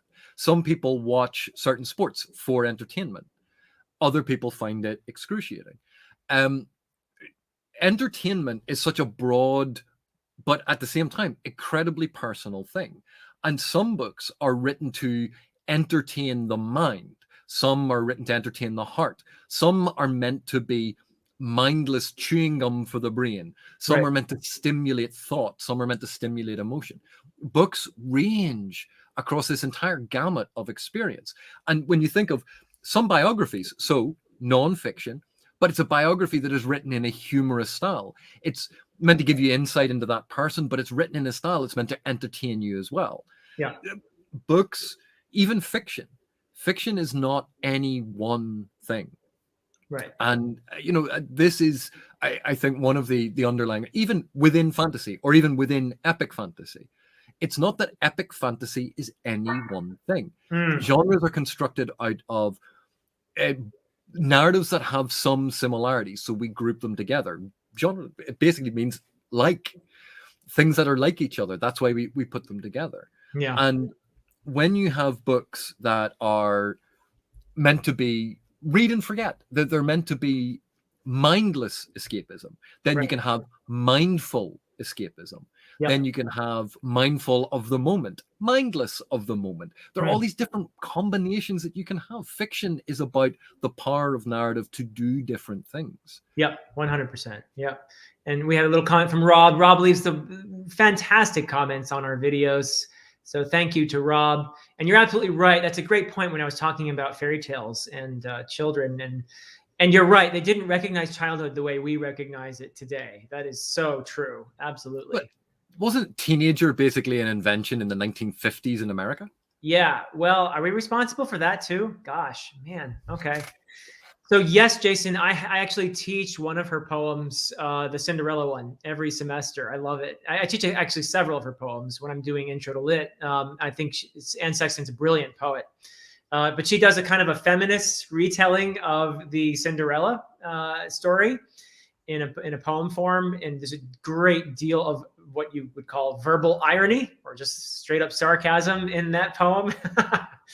It's a great retelling. And she begins by proposing various scenarios that are told in stories all the time that are a bit unrealistic. Like somebody winning the lottery or somebody marrying Prince Charming or whatever. And she ends each one of those with that story. And you can just hear the sarcasm in there. And then she tells the Cinderella story and ends it with that story. So it's a really great feminist retelling of Cinderella. Yeah. She's a great poet. Absolutely. And there are some fantastic modern retellings of fairy tales. Quite often feminist retellings or very dark retellings because it's a reaction against the Disneyfication of a lot of the fairy tales. So people remember those and they go, no, we're going to go back to what a lot of the original or more authentic folk tales were that were a lot darker, that maybe had these moral messages. And as moral focus has changed, the focus of these stories has changed and shifted as well. So fairy tales are fantastic playgrounds because we don't have that same expectation that a fairy tale be as realistic or as cohesive, say, as the rules of a secondary fantasy world. Yeah, well said. Yeah. So I'm getting a question here. Thank you so much, Matthew. And what is the one series you would like to reread, to review? Well, I mentioned earlier Realm of the Elder Rings, which I've read the first two trilogies of. I read Farseer and I've read Live Ship Traders. And AP and I are going to give it the Dr. Fantasy Professor Fireballs treatment next year. So I'm really actually excited for that. And so that's my immediate response to that. And AP, do you have a response to that one too? Well, obviously, like the Johnny Wirtz one, I haven't read yet, so I'm really looking forward to that. Going back over some of the Gamel stuff, like the Draenei books, is going to be really interesting because I haven't returned to them for quite some time. And I remember even the last time I was reading them when I was doing research, that there were elements I went, this is something that has not aged well, but I want to go back to them now to see if a lot of the narrative elements still work, because we constantly learn, we constantly evolve, and society evolves, our concerns and our focus changes, our perspective on various issues changes. Right. So it'd be interesting to return to those, and I'm looking forward to going back to the daughter, servant and mistress of the empire trilogy, Cool. with Jenny Wirt's Remedy Feist, because again, that was one that I really loved. Very cool. Will we ever play GURPS, AP? I did play D&D when I was in what people call middle school these days. We called it junior high back then, and high school. That would be fun if we could get Steven Erickson and Ian Esselmont, with Esselmont being the DM. That could be fun, right? Okay, Philip, let me pose you a question here. How much free time do you currently have? 0. Nothing. When are we fitting this in? I have no idea, because these campaigns take like not just hours but days. Here's a question. It would be absolutely amazing, obviously, to play games with Esselmont and Erickson. That'd be amazing. Oh yeah. Would we rather they spent time and their creative energy in gaming with us, or spent it writing more books? Well, that depends on how selfish we are, I guess. Oh dear. So we do have a question here about video games, and I am very, very bad at video games. I did one video on the channel where I had one of my former students teach me how to play The Witcher 3. And he was very patient, let's put it that way. But I did really enjoy the first part of the video, is him telling me about how video games actually, a lot of great narratives can be found in video games. And so this is something I was ignorant about because I'm not a video game player. So I really appreciated him doing that. And I could definitely see someone doing, I know a lot of the video game channels are dedicated to just people playing the game and people watching people play the game, but it would be cool to see more people discussing the narratives of it, because a lot of good storytelling, I understand, is happening in video games. Don't you think, AP? Yeah. Video games, it's a fascinating approach to narrative. And this is something, when I was teaching narrative and narratology and narrative theory and things in England under a brilliant academic called Peter Wright. Peter, absolutely genius, brilliant, fantastic academic. And one of the things that we taught were the choose your own adventure books to understand things about narrative kernels and narrative satellites, about what is key to a narrative, what is potentially extraneous. The interactivity between player and story is this fabulous, fascinating, intricate relationship. And so when we talk about narratives in computer games, it's going to be heavily dependent on, is it a detailed, well-scripted style of narrative? Is it one that has multiple endings? Is it one that no matter what you kind of choose, you always end up fighting the same end of level boss with the same sort of thing? There are all these different ways of approaching it. And narrative is fascinating in computer games because of the interactivity. And there is a whole realm of scholarship on this subject, that computer game studies, ludic studies, Ludo game, hence ludic.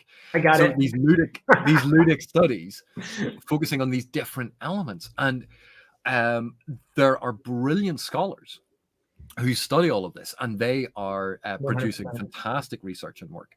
Yeah. And I would be grossly underqualified because I don't understand a lot of that. I would have to spend a couple of years getting up to speed with ludic research in order to start applying it to that. But narrative structures in computer games, absolutely fantastic. But if you think, even if we took something relatively straightforward, say Witcher 3, which you've already been introduced to. Yes. In order to find out what the narrative is, how many hours would you have to spend playing Witcher 3? I would imagine more hours than I have. Yeah. Whereas when we sit down to read a book, we go, well, I can budget this. But if you have to spend about 100 hours playing a game, and then you go, right, well, now I need to go back and make different choices. You add, well, let's add on another 50 hours. So that's 150 hours to start talking about one narrative, and that's Witcher 3. Yeah. And then when you want to run a comparison to a second narrative, Ooh. Yeah, especially in my case, because it took me like an hour just to be able to walk in a straight line. So, you missed my sales pitch, Matthew. I did do one earlier. I think it was I'll give you the really quick version. It's Beowulf meets Buddhism. That's my really quick sales pitch for the trilogy. Yeah, so hopefully that sounds interesting. So, and we did have somebody who I wanted to include this, who loved Harry Potter as an adult. So that's cool. There's my Harry Potter reader right there, right? She was so into Harry Potter that she dragged us all the way to Orlando, Florida to visit Harry Potter World, or whatever it's called, Universal Studios. Yes, thank you. So I actually went to Orlando, Florida in January of 2020, just before the pandemic hit, and went to Universal Studios so she could see Harry Potter World. Yeah. We were hearing about COVID when we were there, and it was a distant thing still. It's gonna be fine. It's like all the way over there. It's not gonna hit us. And like, oh my God, now here we are. And the sad thing, it was already here at that point. But anyway, so thank you for being here, Jerome. You're probably long gone, but we have some great comments that I want to just highlight real fast. Yeah, that happens. The murdering, serial killer. So yeah, and that's a great point about Harry Potter too. And I give it praise for that. Absolutely, that it got so many people into reading. So that's got to be a good thing. Absolutely. I feel the same way about Earthsea. Absolutely, Teresa. For me, Earthsea and Tolkien are nostalgic in the same way that probably Wheel of Time is for some people, and Harry Potter for other people, for slightly later generations. So absolutely, for me, reading Le Guin is like coming home. Yeah, and it's just so beautiful. That's another one I'd like to do with you, AP, is the Earthsea books. Weird enough, Earthsea was not part of when I was a kid. Earthsea was something I came to as an adult. Oh, interesting. Yeah. So they were out, of course, the Wizard of Earthsea, I think, was in 1968, I believe. So that's slightly before I was born. But the rest of the books came out slightly later, but it was around when I was a kid. So because if you think, like, when I was going into bookshops and buying things, by that stage, Earthsea would have been a well-established, older story.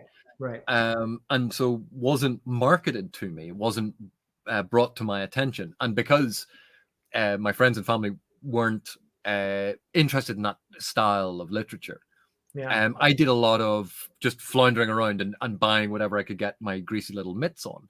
And Le Guin's Earthsea did not have the same veneration in the circles that I was exposed to that it may have had in America, where Le Guin was a very well-respected and well-known author. But remember, I'm in the UK, and I'm in a different part of I'm in Northern Ireland, and even within Northern Ireland, I was in a situation where you went into the bookshop and you had your local bookshop, and that's where you got books. Yeah, that's a lot of fun. Yeah, so let's move on then to. I'm catching up here in comments. Oh, we're miserably behind, AP. We're miserably behind. Your favorite standalone? Tigana, maybe? I don't know. There's a lot of good ones. I love Jonathan Strange and Mr. Norrell, unlike AP. I didn't. Fine. Just giving you a hard time. That's my job. Do you have a favorite standalone, AP? That's a tough one to answer. Well, I'm now like in my head going, well, some books were standalones at the time, and then later on led to a sequence or a series, or were worked into, or retrospectively became part of. And Magician, when Magician first came out, although in the States it was Magician Master, or Magician Apprentice, Magician Master. In the UK, it was just Magician, and it was one book. And so it was a standalone, and it functions as a standalone. And then it became book one of the Rift War cycle. Right. And then it's part of the Rift War saga, and there are all these different marketing terms. I read it as a standalone. I have only read Magician by Feist. That's all I've read. Enjoyed it. Yeah. To Ride Hell's Chasm by Jenny Wirtz was great. Trying to think. Dracula is one of my favorite books of all time. Bram Stoker. Yeah. Very cool. Well, Blake is here. Thank you, Blake. So great to hear from you. And I have read The Worm Ouroboros. I have read it, and it's a bit dated, I guess. The prose is it? Bit. Yeah, a wee bit dated. But look, if you want to know your history of the genre, it's definitely one of the ones you should read. It's pre-Tolkien, and just to get a sense of what was out there. So yeah, I read it, and I can say that I liked it, but it was a little bit of a slog, if I'm going to be honest with you, to get through it. Have you read it, AP? A very long time ago. Yeah, it's but E.R. again, Edison. E.R. Edison, by the way, for those of you who don't know. Yeah, but it's one of these weird things. It is dated, but when you think of, like, you had mentioned earlier that you have taught Victorian literature. Yep. That style is so radically different from modern publishing, what is popular these days. Right. But when you get into reading it, you fall into that style, and you almost get subsumed by it, and you stop noticing it as different to what you expect, and you just go with it. So if you read a bunch of Victorian novels all at the same time, even though they're not written in a style that you agree with now, and certainly the politics of historical time periods so radically different to ours that it can be very jarring. True. But part of what we do when we read, particularly classics or fiction from the past, it's not about agreeing with those positions. It's about seeing the world from a very different lens. Right. And it's not about necessarily about seeing our opinions reflected in the story, or what we think is right reflected in the story. Sometimes seeing levels of prejudice in a story accepted as absolutely normal can be very eye-opening in terms of reassessing our current world. Because at the time, a lot of those authors were not writing anything particularly controversial. So now map that onto our positions, where we go, well, what we think isn't particularly controversial. Right. Now I think 100 years from now, are people going to have the same opinion of us that we have of people in the late 19th, early 20th century? Yeah. And it suddenly puts a lot of things in perspective. Yeah. So a comment, I like this because we didn't mention it earlier, but Glenn is absolutely right. That's probably what I enjoyed the most about the short stories, the which are in the two short stories collections, The Last Wish, and Sword of Destiny. There are some clever allusions to fairy tales in there, and a little bit of subversion as well, similar to, in a way, to what you see in the Cinderella poem by Anne Sexton. So that's a lot of fun. Sarah Pinborough is also, she's a brilliant horror writer and sort of thriller writer, and she has a bunch of or she had a couple of 3, I think, fairy tale retellings, but she has some fantastic horror writing, and it runs the gamut from young adult to clearly adult, and then everything in between. Sarah Pinborough is another author that I would recommend. Like, she really is incredibly talented. Cool. Thank you, Safina. Thank you very much. I always love your comments. And question here, my main character, I'm assuming that's from D&D when we were talking about D&D earlier. So I had 2 characters who survived. One was a thief named Ethan Dune. I had named him Ethan Dune. And the other was a wizard named Theodore. I was very creative when I was like 12 years old when I started these characters. So Theodore the magician and Ethan the thief lived long enough to become kind of badass characters, actually. So I know you had some good ones too, AP, right? Some of your D&D characters? Yeah, but I prefer not to talk about them. But no, there are a lot of fun characters, and the things that you can do in tabletop that you can't do in computer games because of the mechanistic nature of a lot of computer games, that you have to kind of play to the min-max style in computer game variants, whereas in pen and paper or tabletop RPGs, it's at the discretion of the games master, and you can actually do a lot more. You could do a funny game, you can have an absurd game, you can do a very serious game. Lots of range there. Cool. Oh, here's a question from Marcus. What are our favorite classic authors other than Tolkien. So do we mean classical fantasy here, or do we mean like what people say when they say classical literature? So outside of fantasy, I guess. So I mean, I'm a medievalist, so when you say, we're talking about old stuff, then I'm going with Beowulf, of course, is one of my favorites. Not by Anonymous, the very prolific author Anonymous. Anonymous has written some amazing things. That's incredible, Like, and the they range, are, yeah, incredible range too.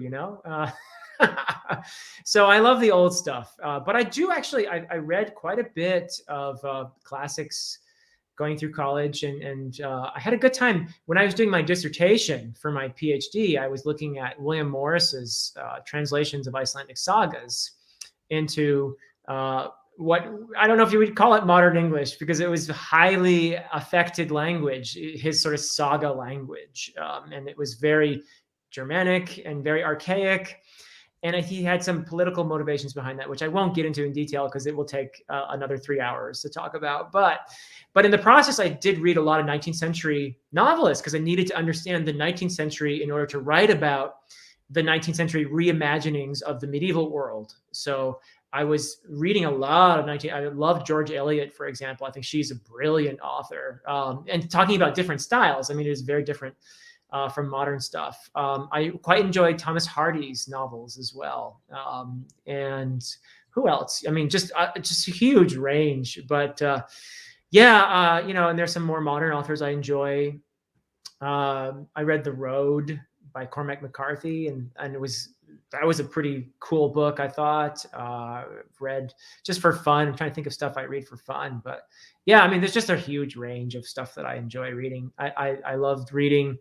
A book that had a big impact on me when I was younger was Crime and Punishment by Dostoevsky. That was because it got thrown at you and it's a very heavy book. Yeah, I used to it made an impact. Throw the book at you, yeah. Throw the book at you.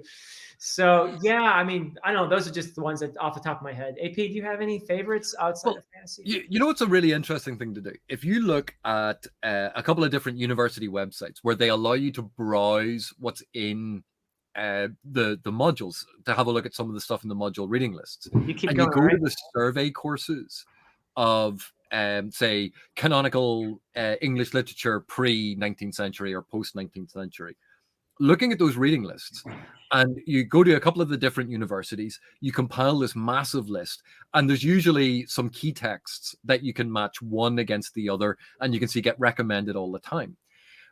Doing that as a way to compile a list of classics to read is so fascinating, because there's a whole load of books then that you never perhaps would have thought to read, because they don't get talked about as sort of in popular circles. They get talked about in literary scholastic environments. And what I found was, when I was teaching a lot of this stuff,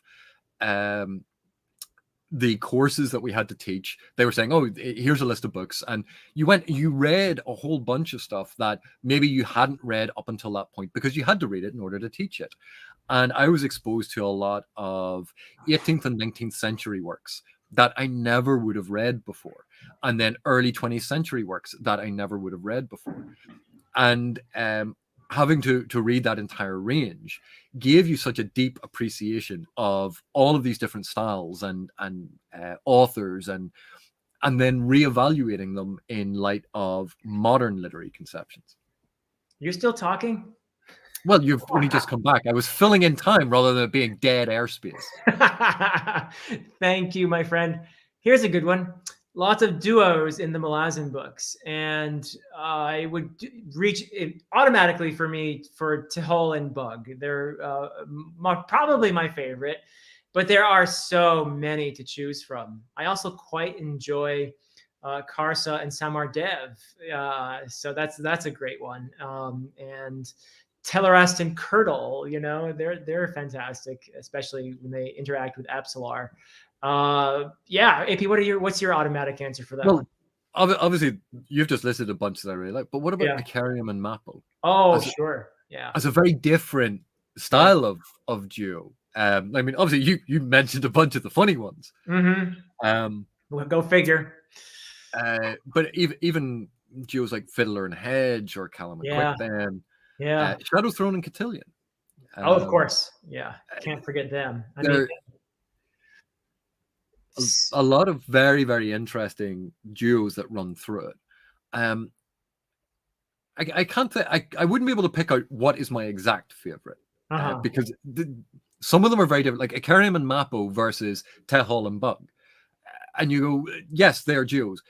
I love them, but their storylines, what they are doing, everything is so radically different. Yeah. Now, how do you go, oh, well, I like that one. Yeah. So yeah. that would be why I would struggle to pick out one. It'd be a fun video idea, though. I think it could be a lot of fun. 325 hours. Holy cow. Is that real? Whoa. But hang on a sec. Alan, did you get 100% completion? Because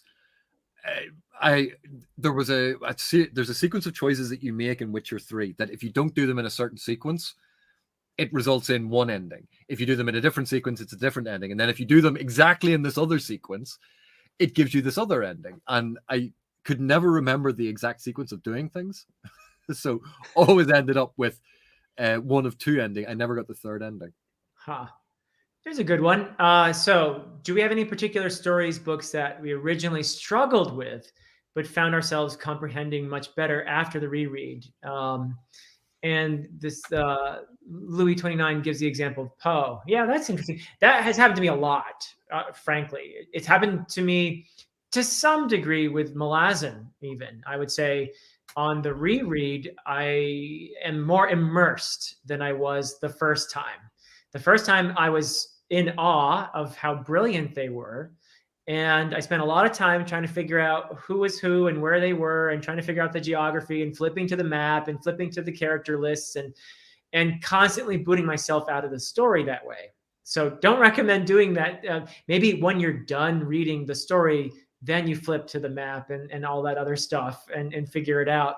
But try to stay immersed in the story. It would be my advice there. But yeah, so I, on the reread, have found it significantly more. I found myself being significantly more immersed and much more easily connecting to the characters than I did the first time. And being moved. I mean, it moved me the first time, but the second time reading it, it's just, and I know it's going to happen even, but I still find myself bawling sometimes. It's kind of funny. So yeah, that would be my go-to answer. How about you, AP? Lord of the Rings. Uh-huh. Because I first read the Lord of the Rings. I think it was 10 or 11 years old. And again, it was like I was saying earlier, I could work out what the words on the page meant, but understanding their significance and understanding what the story was actually telling me was beyond my life experience at that time. Yeah. The first time I read Lord of the Rings, it was a story about hobbits going on a trek and a magic ring and throwing it in a volcano. That's what the story was. Rereading it multiple times since then, the story just seemed to get deeper and deeper and deeper. And these themes started to emerge as I grew up a little tiny bit. I'm still not a grown-up. I'm not either.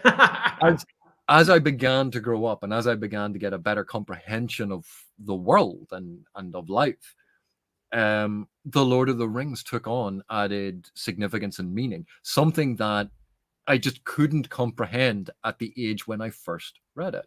Yeah, fair enough.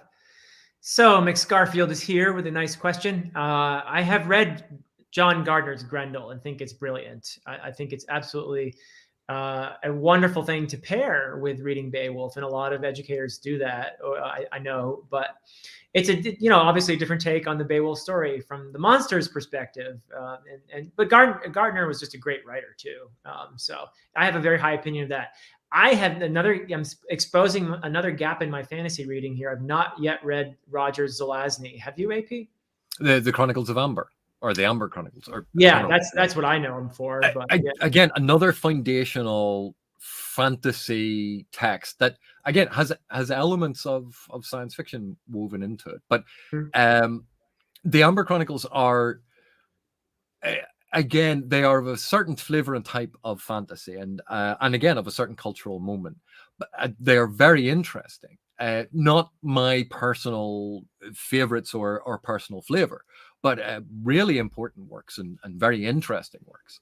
And obviously, as you'd said about Grendel by John Gardner, Yeah. I hadn't read it until I met Erickson, and Erickson recommended it to me. Oh, cool. Okay. So, have we seen the movie, the TV show, What We Do in the Shadows? I have not. You? The film is brilliant. The TV show is brilliant. Okay. It is this mockumentary style about vampires living in the modern day, but one of them is a medieval vampire, one of them is like a 18th century vampire, one of them is a 19th century vampire, and one of them is a totally different type of vampire, and they have their human servant, and they live in like New Jersey or something, and it's about them sharing a house. So it's that typical sitcom about people living in a house together, shot as a form of documentary. It is hilarious. The film is great, and it's now on, I think, season 3. Cool. So Patricia McKillip, I want to read her stuff. Yeah, and I think you would agree with that, right, AP? Yeah, one of the academics I know is a brilliant expert on Patricia McKillip. So anytime I had questions about Patricia McKillip, I was always just shoot a quick email off here. Ah, brilliant. Prophet of Doom asks, just out of curiosity, has anyone ever read Das Nibelungenlied? And yes, I have. I actually read it in Middle High German. I read it in the original English. Oh.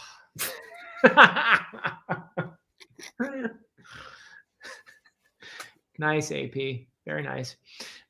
So yes, it is definitely a text that is near and dear. I actually, maybe I shouldn't say this, but I have a slight preference for the version in the Volsung saga, which it is, there are versions of the same tale. They evolved from the same origins. I would call the Nibelungenlied is a slightly more influenced. It's a little more chivalric in some senses, whereas the Volsung saga is a bit more raw. I feel it has a slightly older feel to it to me. So, but they're both wonderful. They're both fantastic, and obviously hugely influential. Not just in their time, but a lot of subsequent stories have been inspired by them. So, yeah. Good stuff.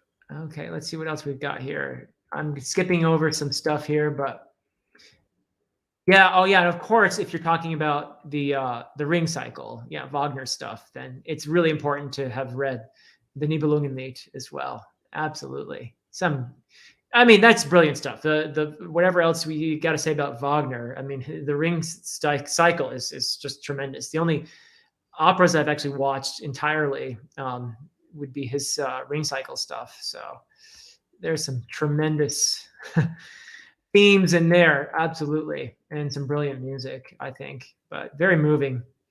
So we got a lot of stuff about. I want to hear about AP's physical adept. It was a character in Shadowrun. It was the character that I generated by fudging the character generation rules. Fudging. In order, well, they were, in my defense, they were written ambiguously. And instead of it, if you were trying to get to a certain point in character generation, it had to be whatever it was, twice the cost of the points. And you would work it all out, but they were all meant to be multiplied by 2. If you did it level by level, you could actually have something like a 60% saving on cost points. So I ended up with a grossly overpowered,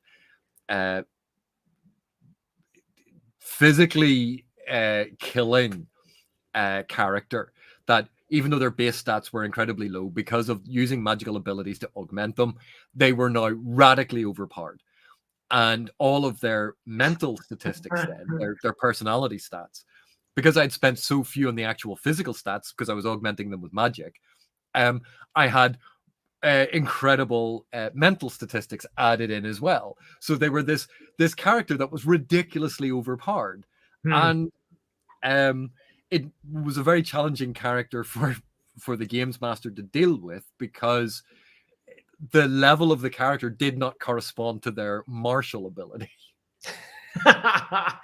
So in other words, you cheated. No, I discussed the rules of character generation with the games master. It was agreed this is how it was meant to work. Oh dear. Oh yes, I do. Absolutely. I teach the Seamus Haney translation of Beowulf, and I highly recommend it because Haney, first of all, he was a brilliant poet, just brilliant.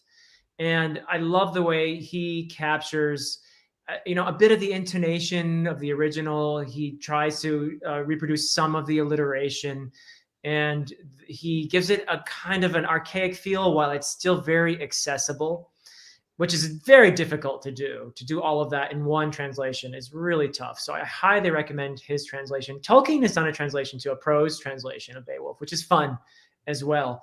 But I see myself teaching that Haney translation for forever. I don't know if anyone will top that as a translation. Of course, ideally, you'd be reading it in Old English, right? So, right, AP? In Old English, yes? Thanks for coming, Glenn. Great comments. And what else do we have here? Yeah. The Mahabharat, yes.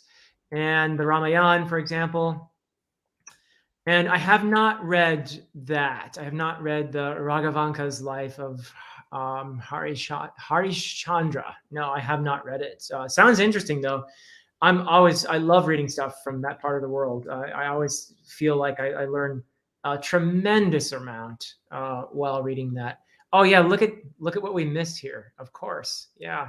We were talking Malazan duels. No, but hang on a sec. Callum and Quickbed spend so much time apart. Uh-huh. That's fair. How about this one though? It's a good one. Come on. But not amongst my favorites. Oh really? I like them. They're well done, but we were asked about our favorites. I guess you're right. You're right. That's fair. Oh, but okay. There are so many. Very funny. Very funny. Malak Okay, the Merciful. We did get the Fiddler and Hedge though. So yeah. Oh, we got lots of good answers on that one. Yeah. That's a good one. I like it. Bottle and the Rat. Igatan. Yeah. Let's see. What else do we have here? Yeah, that's for sure. That's a fair point. Absolutely, Jess. Yeah. What else do we have here? Oh, okay. That's interesting. Yeah. Tall Tales, American folklore. I guess folklore in general, but yeah, American folklore hasn't been done as much as European stuff. I guess that's true. Rip Van Winkle and that sort of thing. I guess, and we have our own tradition here, so there's a wealth of stuff waiting to be tapped into. I guess, isn't there? Well, it was the basis for almost the first 7 or 8 seasons of Supernatural. American folklore and urban myths were the basis for Neil Gaiman's American Gods. When you have mainstream adaptations like Supernatural that tap into all this, X-Files, 90s, used a lot of American folklore and myth for all of their episodes. It's not that these things haven't been done, but when you have let's face it, a tradition that's at most 300 years old compared to traditions that are 1,000 years old or more. That the amount of material that you have from the giant European sources or the smaller amount of material that you have from American sources, right? America hasn't had the time to develop the same number or the depth of these stories that developed over hundreds of years in Europe. Unless you count Native American, of course, but that's this whole that tends to be separated, obviously. And Native American and First Nation stories, like those mythologies, those stories, they are so fascinating. There's vast potential there, And one of the really brilliant things about them is because it's an entirely different narrative tradition. Yeah. And it's a bit like when you look at Indian or East Asian, South Asian, different cultures that have different narrative traditions rather than the European tradition. Yep. Narrative structures are different, how meanings are woven into things, the symbolism inherent in things. Yeah. It's so fascinating. It's so, to my eyes, so fresh because that's not the tradition I grew up in. Yeah. And some of the philosophy in my own writing, I know comes from having lived in South Asia. And I hope that's given it a little bit of a different spin as well. So, Let's see, what else do we have here? Urban fantasy, AP, of course, Dresden Files, but I love Neil Gaiman's The American Gods. I think I would classify that as urban fantasy. American Gods. I like that. I know it has its issues, but for me, it's a brilliant book. And not just it's also road trip and mystery and urban fantasy all rolled up into one. And if you love the various mythologies, it's cool. But then Dresden Files is the first one I think of. But I know there's so much more. What? Well, you also have Neil Gaiman's sort of dark fairy tale urban fantasy Neverwhere, which is set in London. Ben Aronovich's is it Rivers of London? Ben Aronovich's series. I've forgotten the name of it. It's like the Peter Grant series, I think is the name. But Rivers of London, I think, is one of them. What was it? There's a series, again, English, but the person in it is very low powered, and the type of magic they have is about prescience and guessing the future. And I can't remember. And I know I have them somewhere, but I want to go and case the bookcase for them. There's also there were a whole load just popped in. Sergei Lienko's Night Watch and Day Watch and Twilight Watch. So Russian urban fantasy. Really, really interesting because, again, very, very different. It's a frame narrative with 3 episodic short stories that make up the bulk, and it's all connected together. So the Night Watch series, really interesting urban fantasy. Very cool. And I know there's Kevin Hearn did the Iron Druid series, which is quite similar almost in style initially to the Dresden Files, and then goes off in its own direction. But they're a lot of fun as well. Ben Jacka, yeah. Cool. Someone has mentioned the one that I couldn't remember the name of. Oh, thank you. Thank you. Yeah, someone in the chat always knows. So Blake is asking for tropes that we still enjoy reading.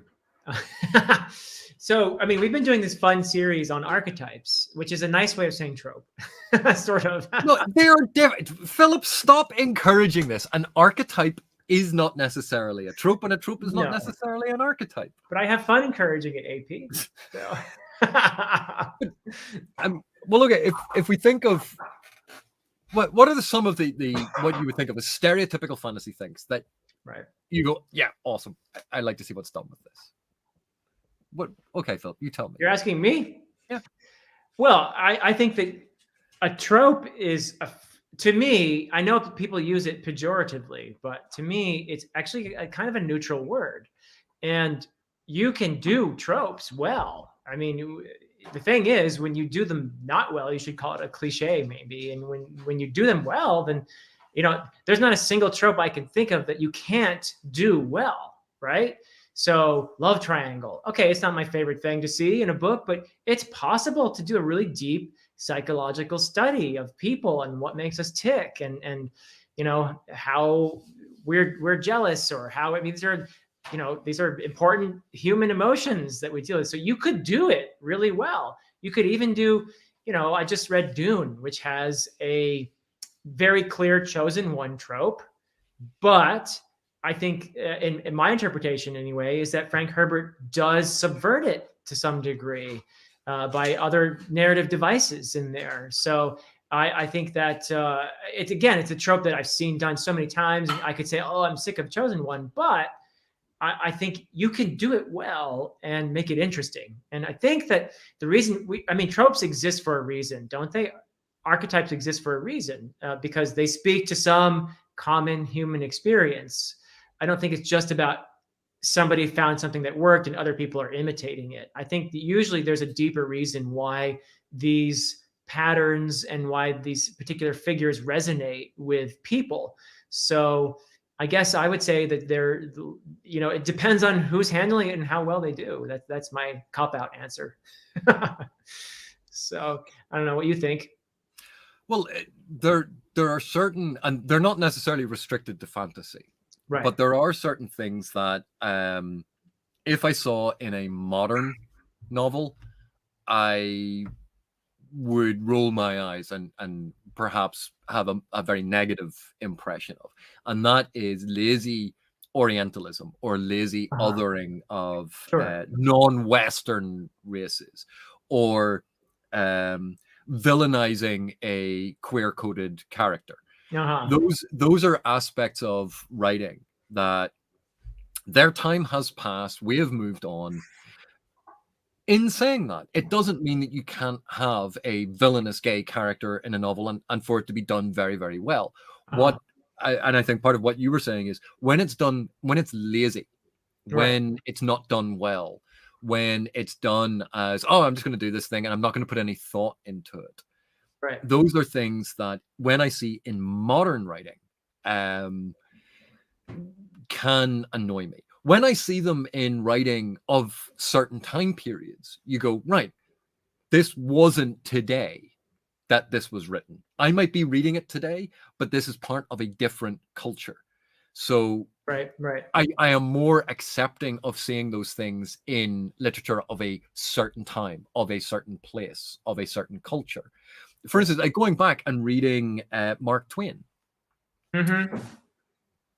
There is no way that someone would sit down today and write Huck Finn or Tom Sawyer the way that Twain did with any expectation of getting published, because the world is not like that anymore. We have different attitudes. Yeah. And so unless someone was very deliberately trying to create the effect of Mark Twain's stories for a very particular effect that you can see within the text, if you saw that kind of racism just as matter of fact and accepted and normalized within a text, you can see how that could be very, very upsetting. And we've kind of moved on from that. But in terms of like magic sword, I'm all down for more magic swords or talking swords or swords that do weird things. I'm all down for mentor figures and young heroes. Because as you point out, it's not that the trope itself exists. Right. It's how it is implemented that is so much more vastly important. Yeah. And you know, that's what I think. So Livia is saying something nice to us. Thank you, Livia. And oh, that's so nice. We would love that. And DJ, hello, DJ. And okay, I guess there are more important things than learning Old English. Yeah. Oh, I wish that too. Absolutely. Yeah. No doubt about it. That would be fantastic. Oh, thank you, Jason, for clarifying that. That sounds brilliant. Love it. Reminds me of the story of the Buddha. Sounds very reminiscent of that, doesn't it? Yeah. I would love to read more East Asian mythology and that sort of thing, and also African and South American. So those are things that I would love to read more of, as well as a Native American. So absolutely. Thank you so much. And we have at least one writer out there looking at Native American stuff. So that is cool. I know that Edward Gwynn, he's the son of John Gwynn, was doing writing a book that incorporated some Native American stuff as well. So that's very cool. All right. Oh, that sounds fascinating. Yeah, I mean, I got a little taste of that in the Poppy War, I guess. I don't know how closely R.F. Kuang based the shamanism and the god part on actual Chinese mythological tradition. I suspect that it was in part at least based on that, but I'm not knowledgeable enough to know. I know Alan did an interesting video on the history behind the Poppy War and what she modeled that on. So I know a bit more about that. But as far as the mythological tradition, it's fascinating stuff. Let's see, what do we have here? Blake is asking more fantastic reading videos like we did with Fiends. Fiends of Nightmaria. We had a fun time doing that with Steven Erickson. I was the narrator, so my job was fairly easy. I got to just sort of laugh at AP doing accents. Trying to do accents. Oh, it was. So as AP said during the video, I think our respect for the people who read audiobooks has increased dramatically as a result of that experience. But it was fun. It was a lot of fun, and I actually had not just reading the excerpts from Fiends of Nightmaria, but also just having the chat afterwards and just kind of going wherever we felt like during the chat. So yeah, that was a lot of fun. So will we do that again? Maybe we should. AP seems like it was a bit of a hit. Well, it was a lot of fun to do, and depending on whether or not Erickson ever agrees to it, or any other author ever agrees to it, is one thing. Whether or not like we could do it for different things, we could do that. But it was a lot of fun to do that one in particular, and I think Erickson would be up for us doing some of the Willful Child stuff. But Yes. when you're playing with humorous things, that's a lot more fun to do than rather a dramatic sort of reading of something. Yes. Which isn't as entertaining just as stuff to put up, unless it was a very particular scene that we wanted to discuss and take apart. Yeah. Okay. So Persian, yeah, absolutely. Would love to read more of the Persian stuff too. Yeah. I've read a tiny bit, but not enough to really consider myself at all knowledgeable. When I was studying comparative mythology, I did read some Persian stuff, some really old stuff, which I thought was really cool. See, you can have a good love triangle. It can be done well. So, well, I think we have time maybe for just a couple more comments and questions. I think we're going to wind down. It has been 3.5 hours of you guys putting up with us. So it's been a lot of fun too. I just want to thank everybody who has been in the chat and been watching. And so we have DJ here. Oh yeah. So why are they always trilogies? They're not. Yeah. I mean, these days it seems like they're going past the trilogy. I like a good old trilogy though. But this is a perception issue that we have. Fantasy books always have maps in them. Really? Yes. Yes.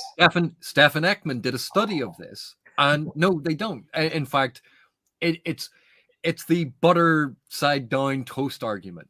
Because you expect to see trilogies, you see trilogies all the time. But so many there are different series, there are different ways of breaking down series, there are different ways of grouping it.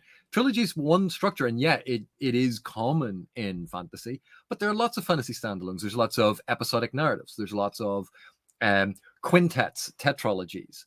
So actually it should be pentet, should it be? Or pentology?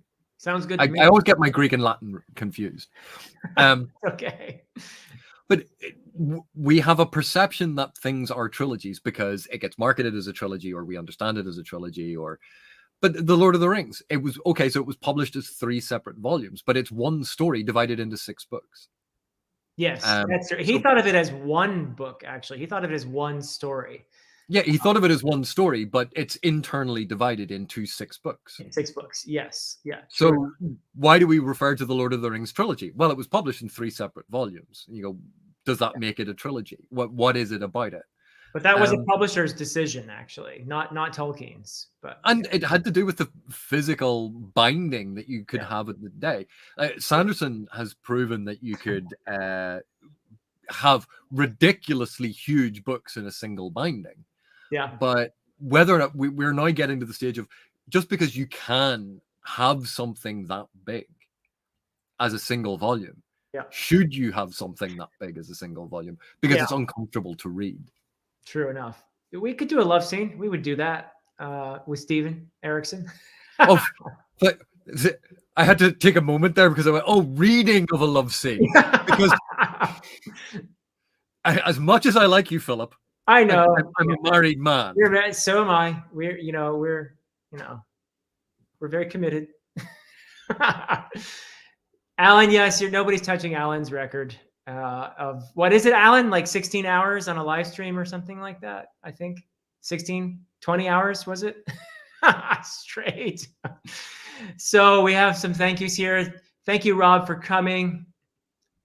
Thank you, Iola, and everybody leaving some really lovely comments here. It's been great. I really appreciate all of you, every single one of you. And AP, time for me to thank you. So Grin and Barrett, I'm going to thank you for being here, for being part of this live stream and making it so much more fun, because I would have been a disaster trying to read and scroll through the comments without you helping me out here. And, it's also just fun to hear your answers and to spend time with you.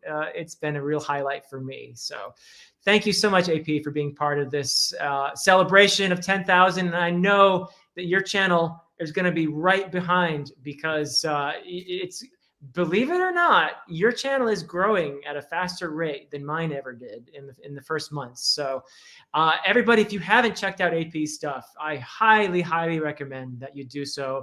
He is AP, can you just plug your ears for a moment?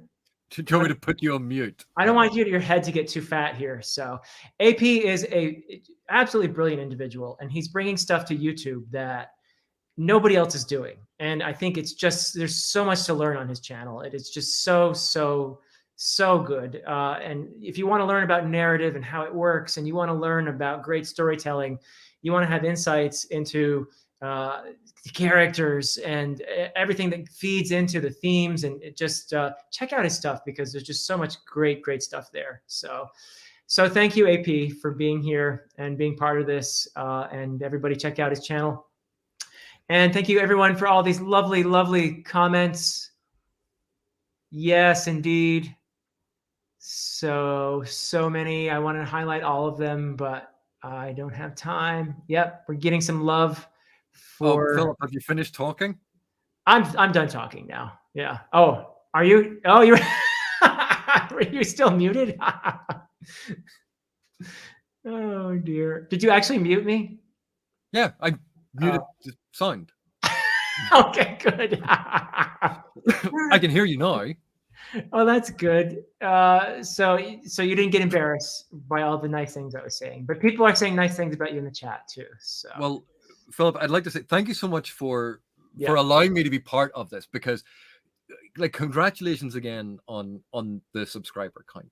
And I know that's important, and I know it's a big thing to celebrate, but what I want to thank you for is actually something I think is a lot more important, which is how you brought me into this community, how you have encouraged other people, the conversations that you facilitate, the conversations that you add to, that you always reach out to other people, you always bring in other voices. And it is so brilliant to have gotten to know you, to have become friends with you over our discussions. And that's what I wanted to thank you for. As much as getting 10,000 subscribers is a great thing, I think the big thing that needs celebrated is how amazing you have been as this person who has reached out and brought us together and had these conversations and encouraged these discussions. And that I want to thank you for.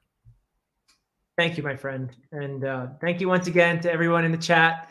And we'll sign off until next time.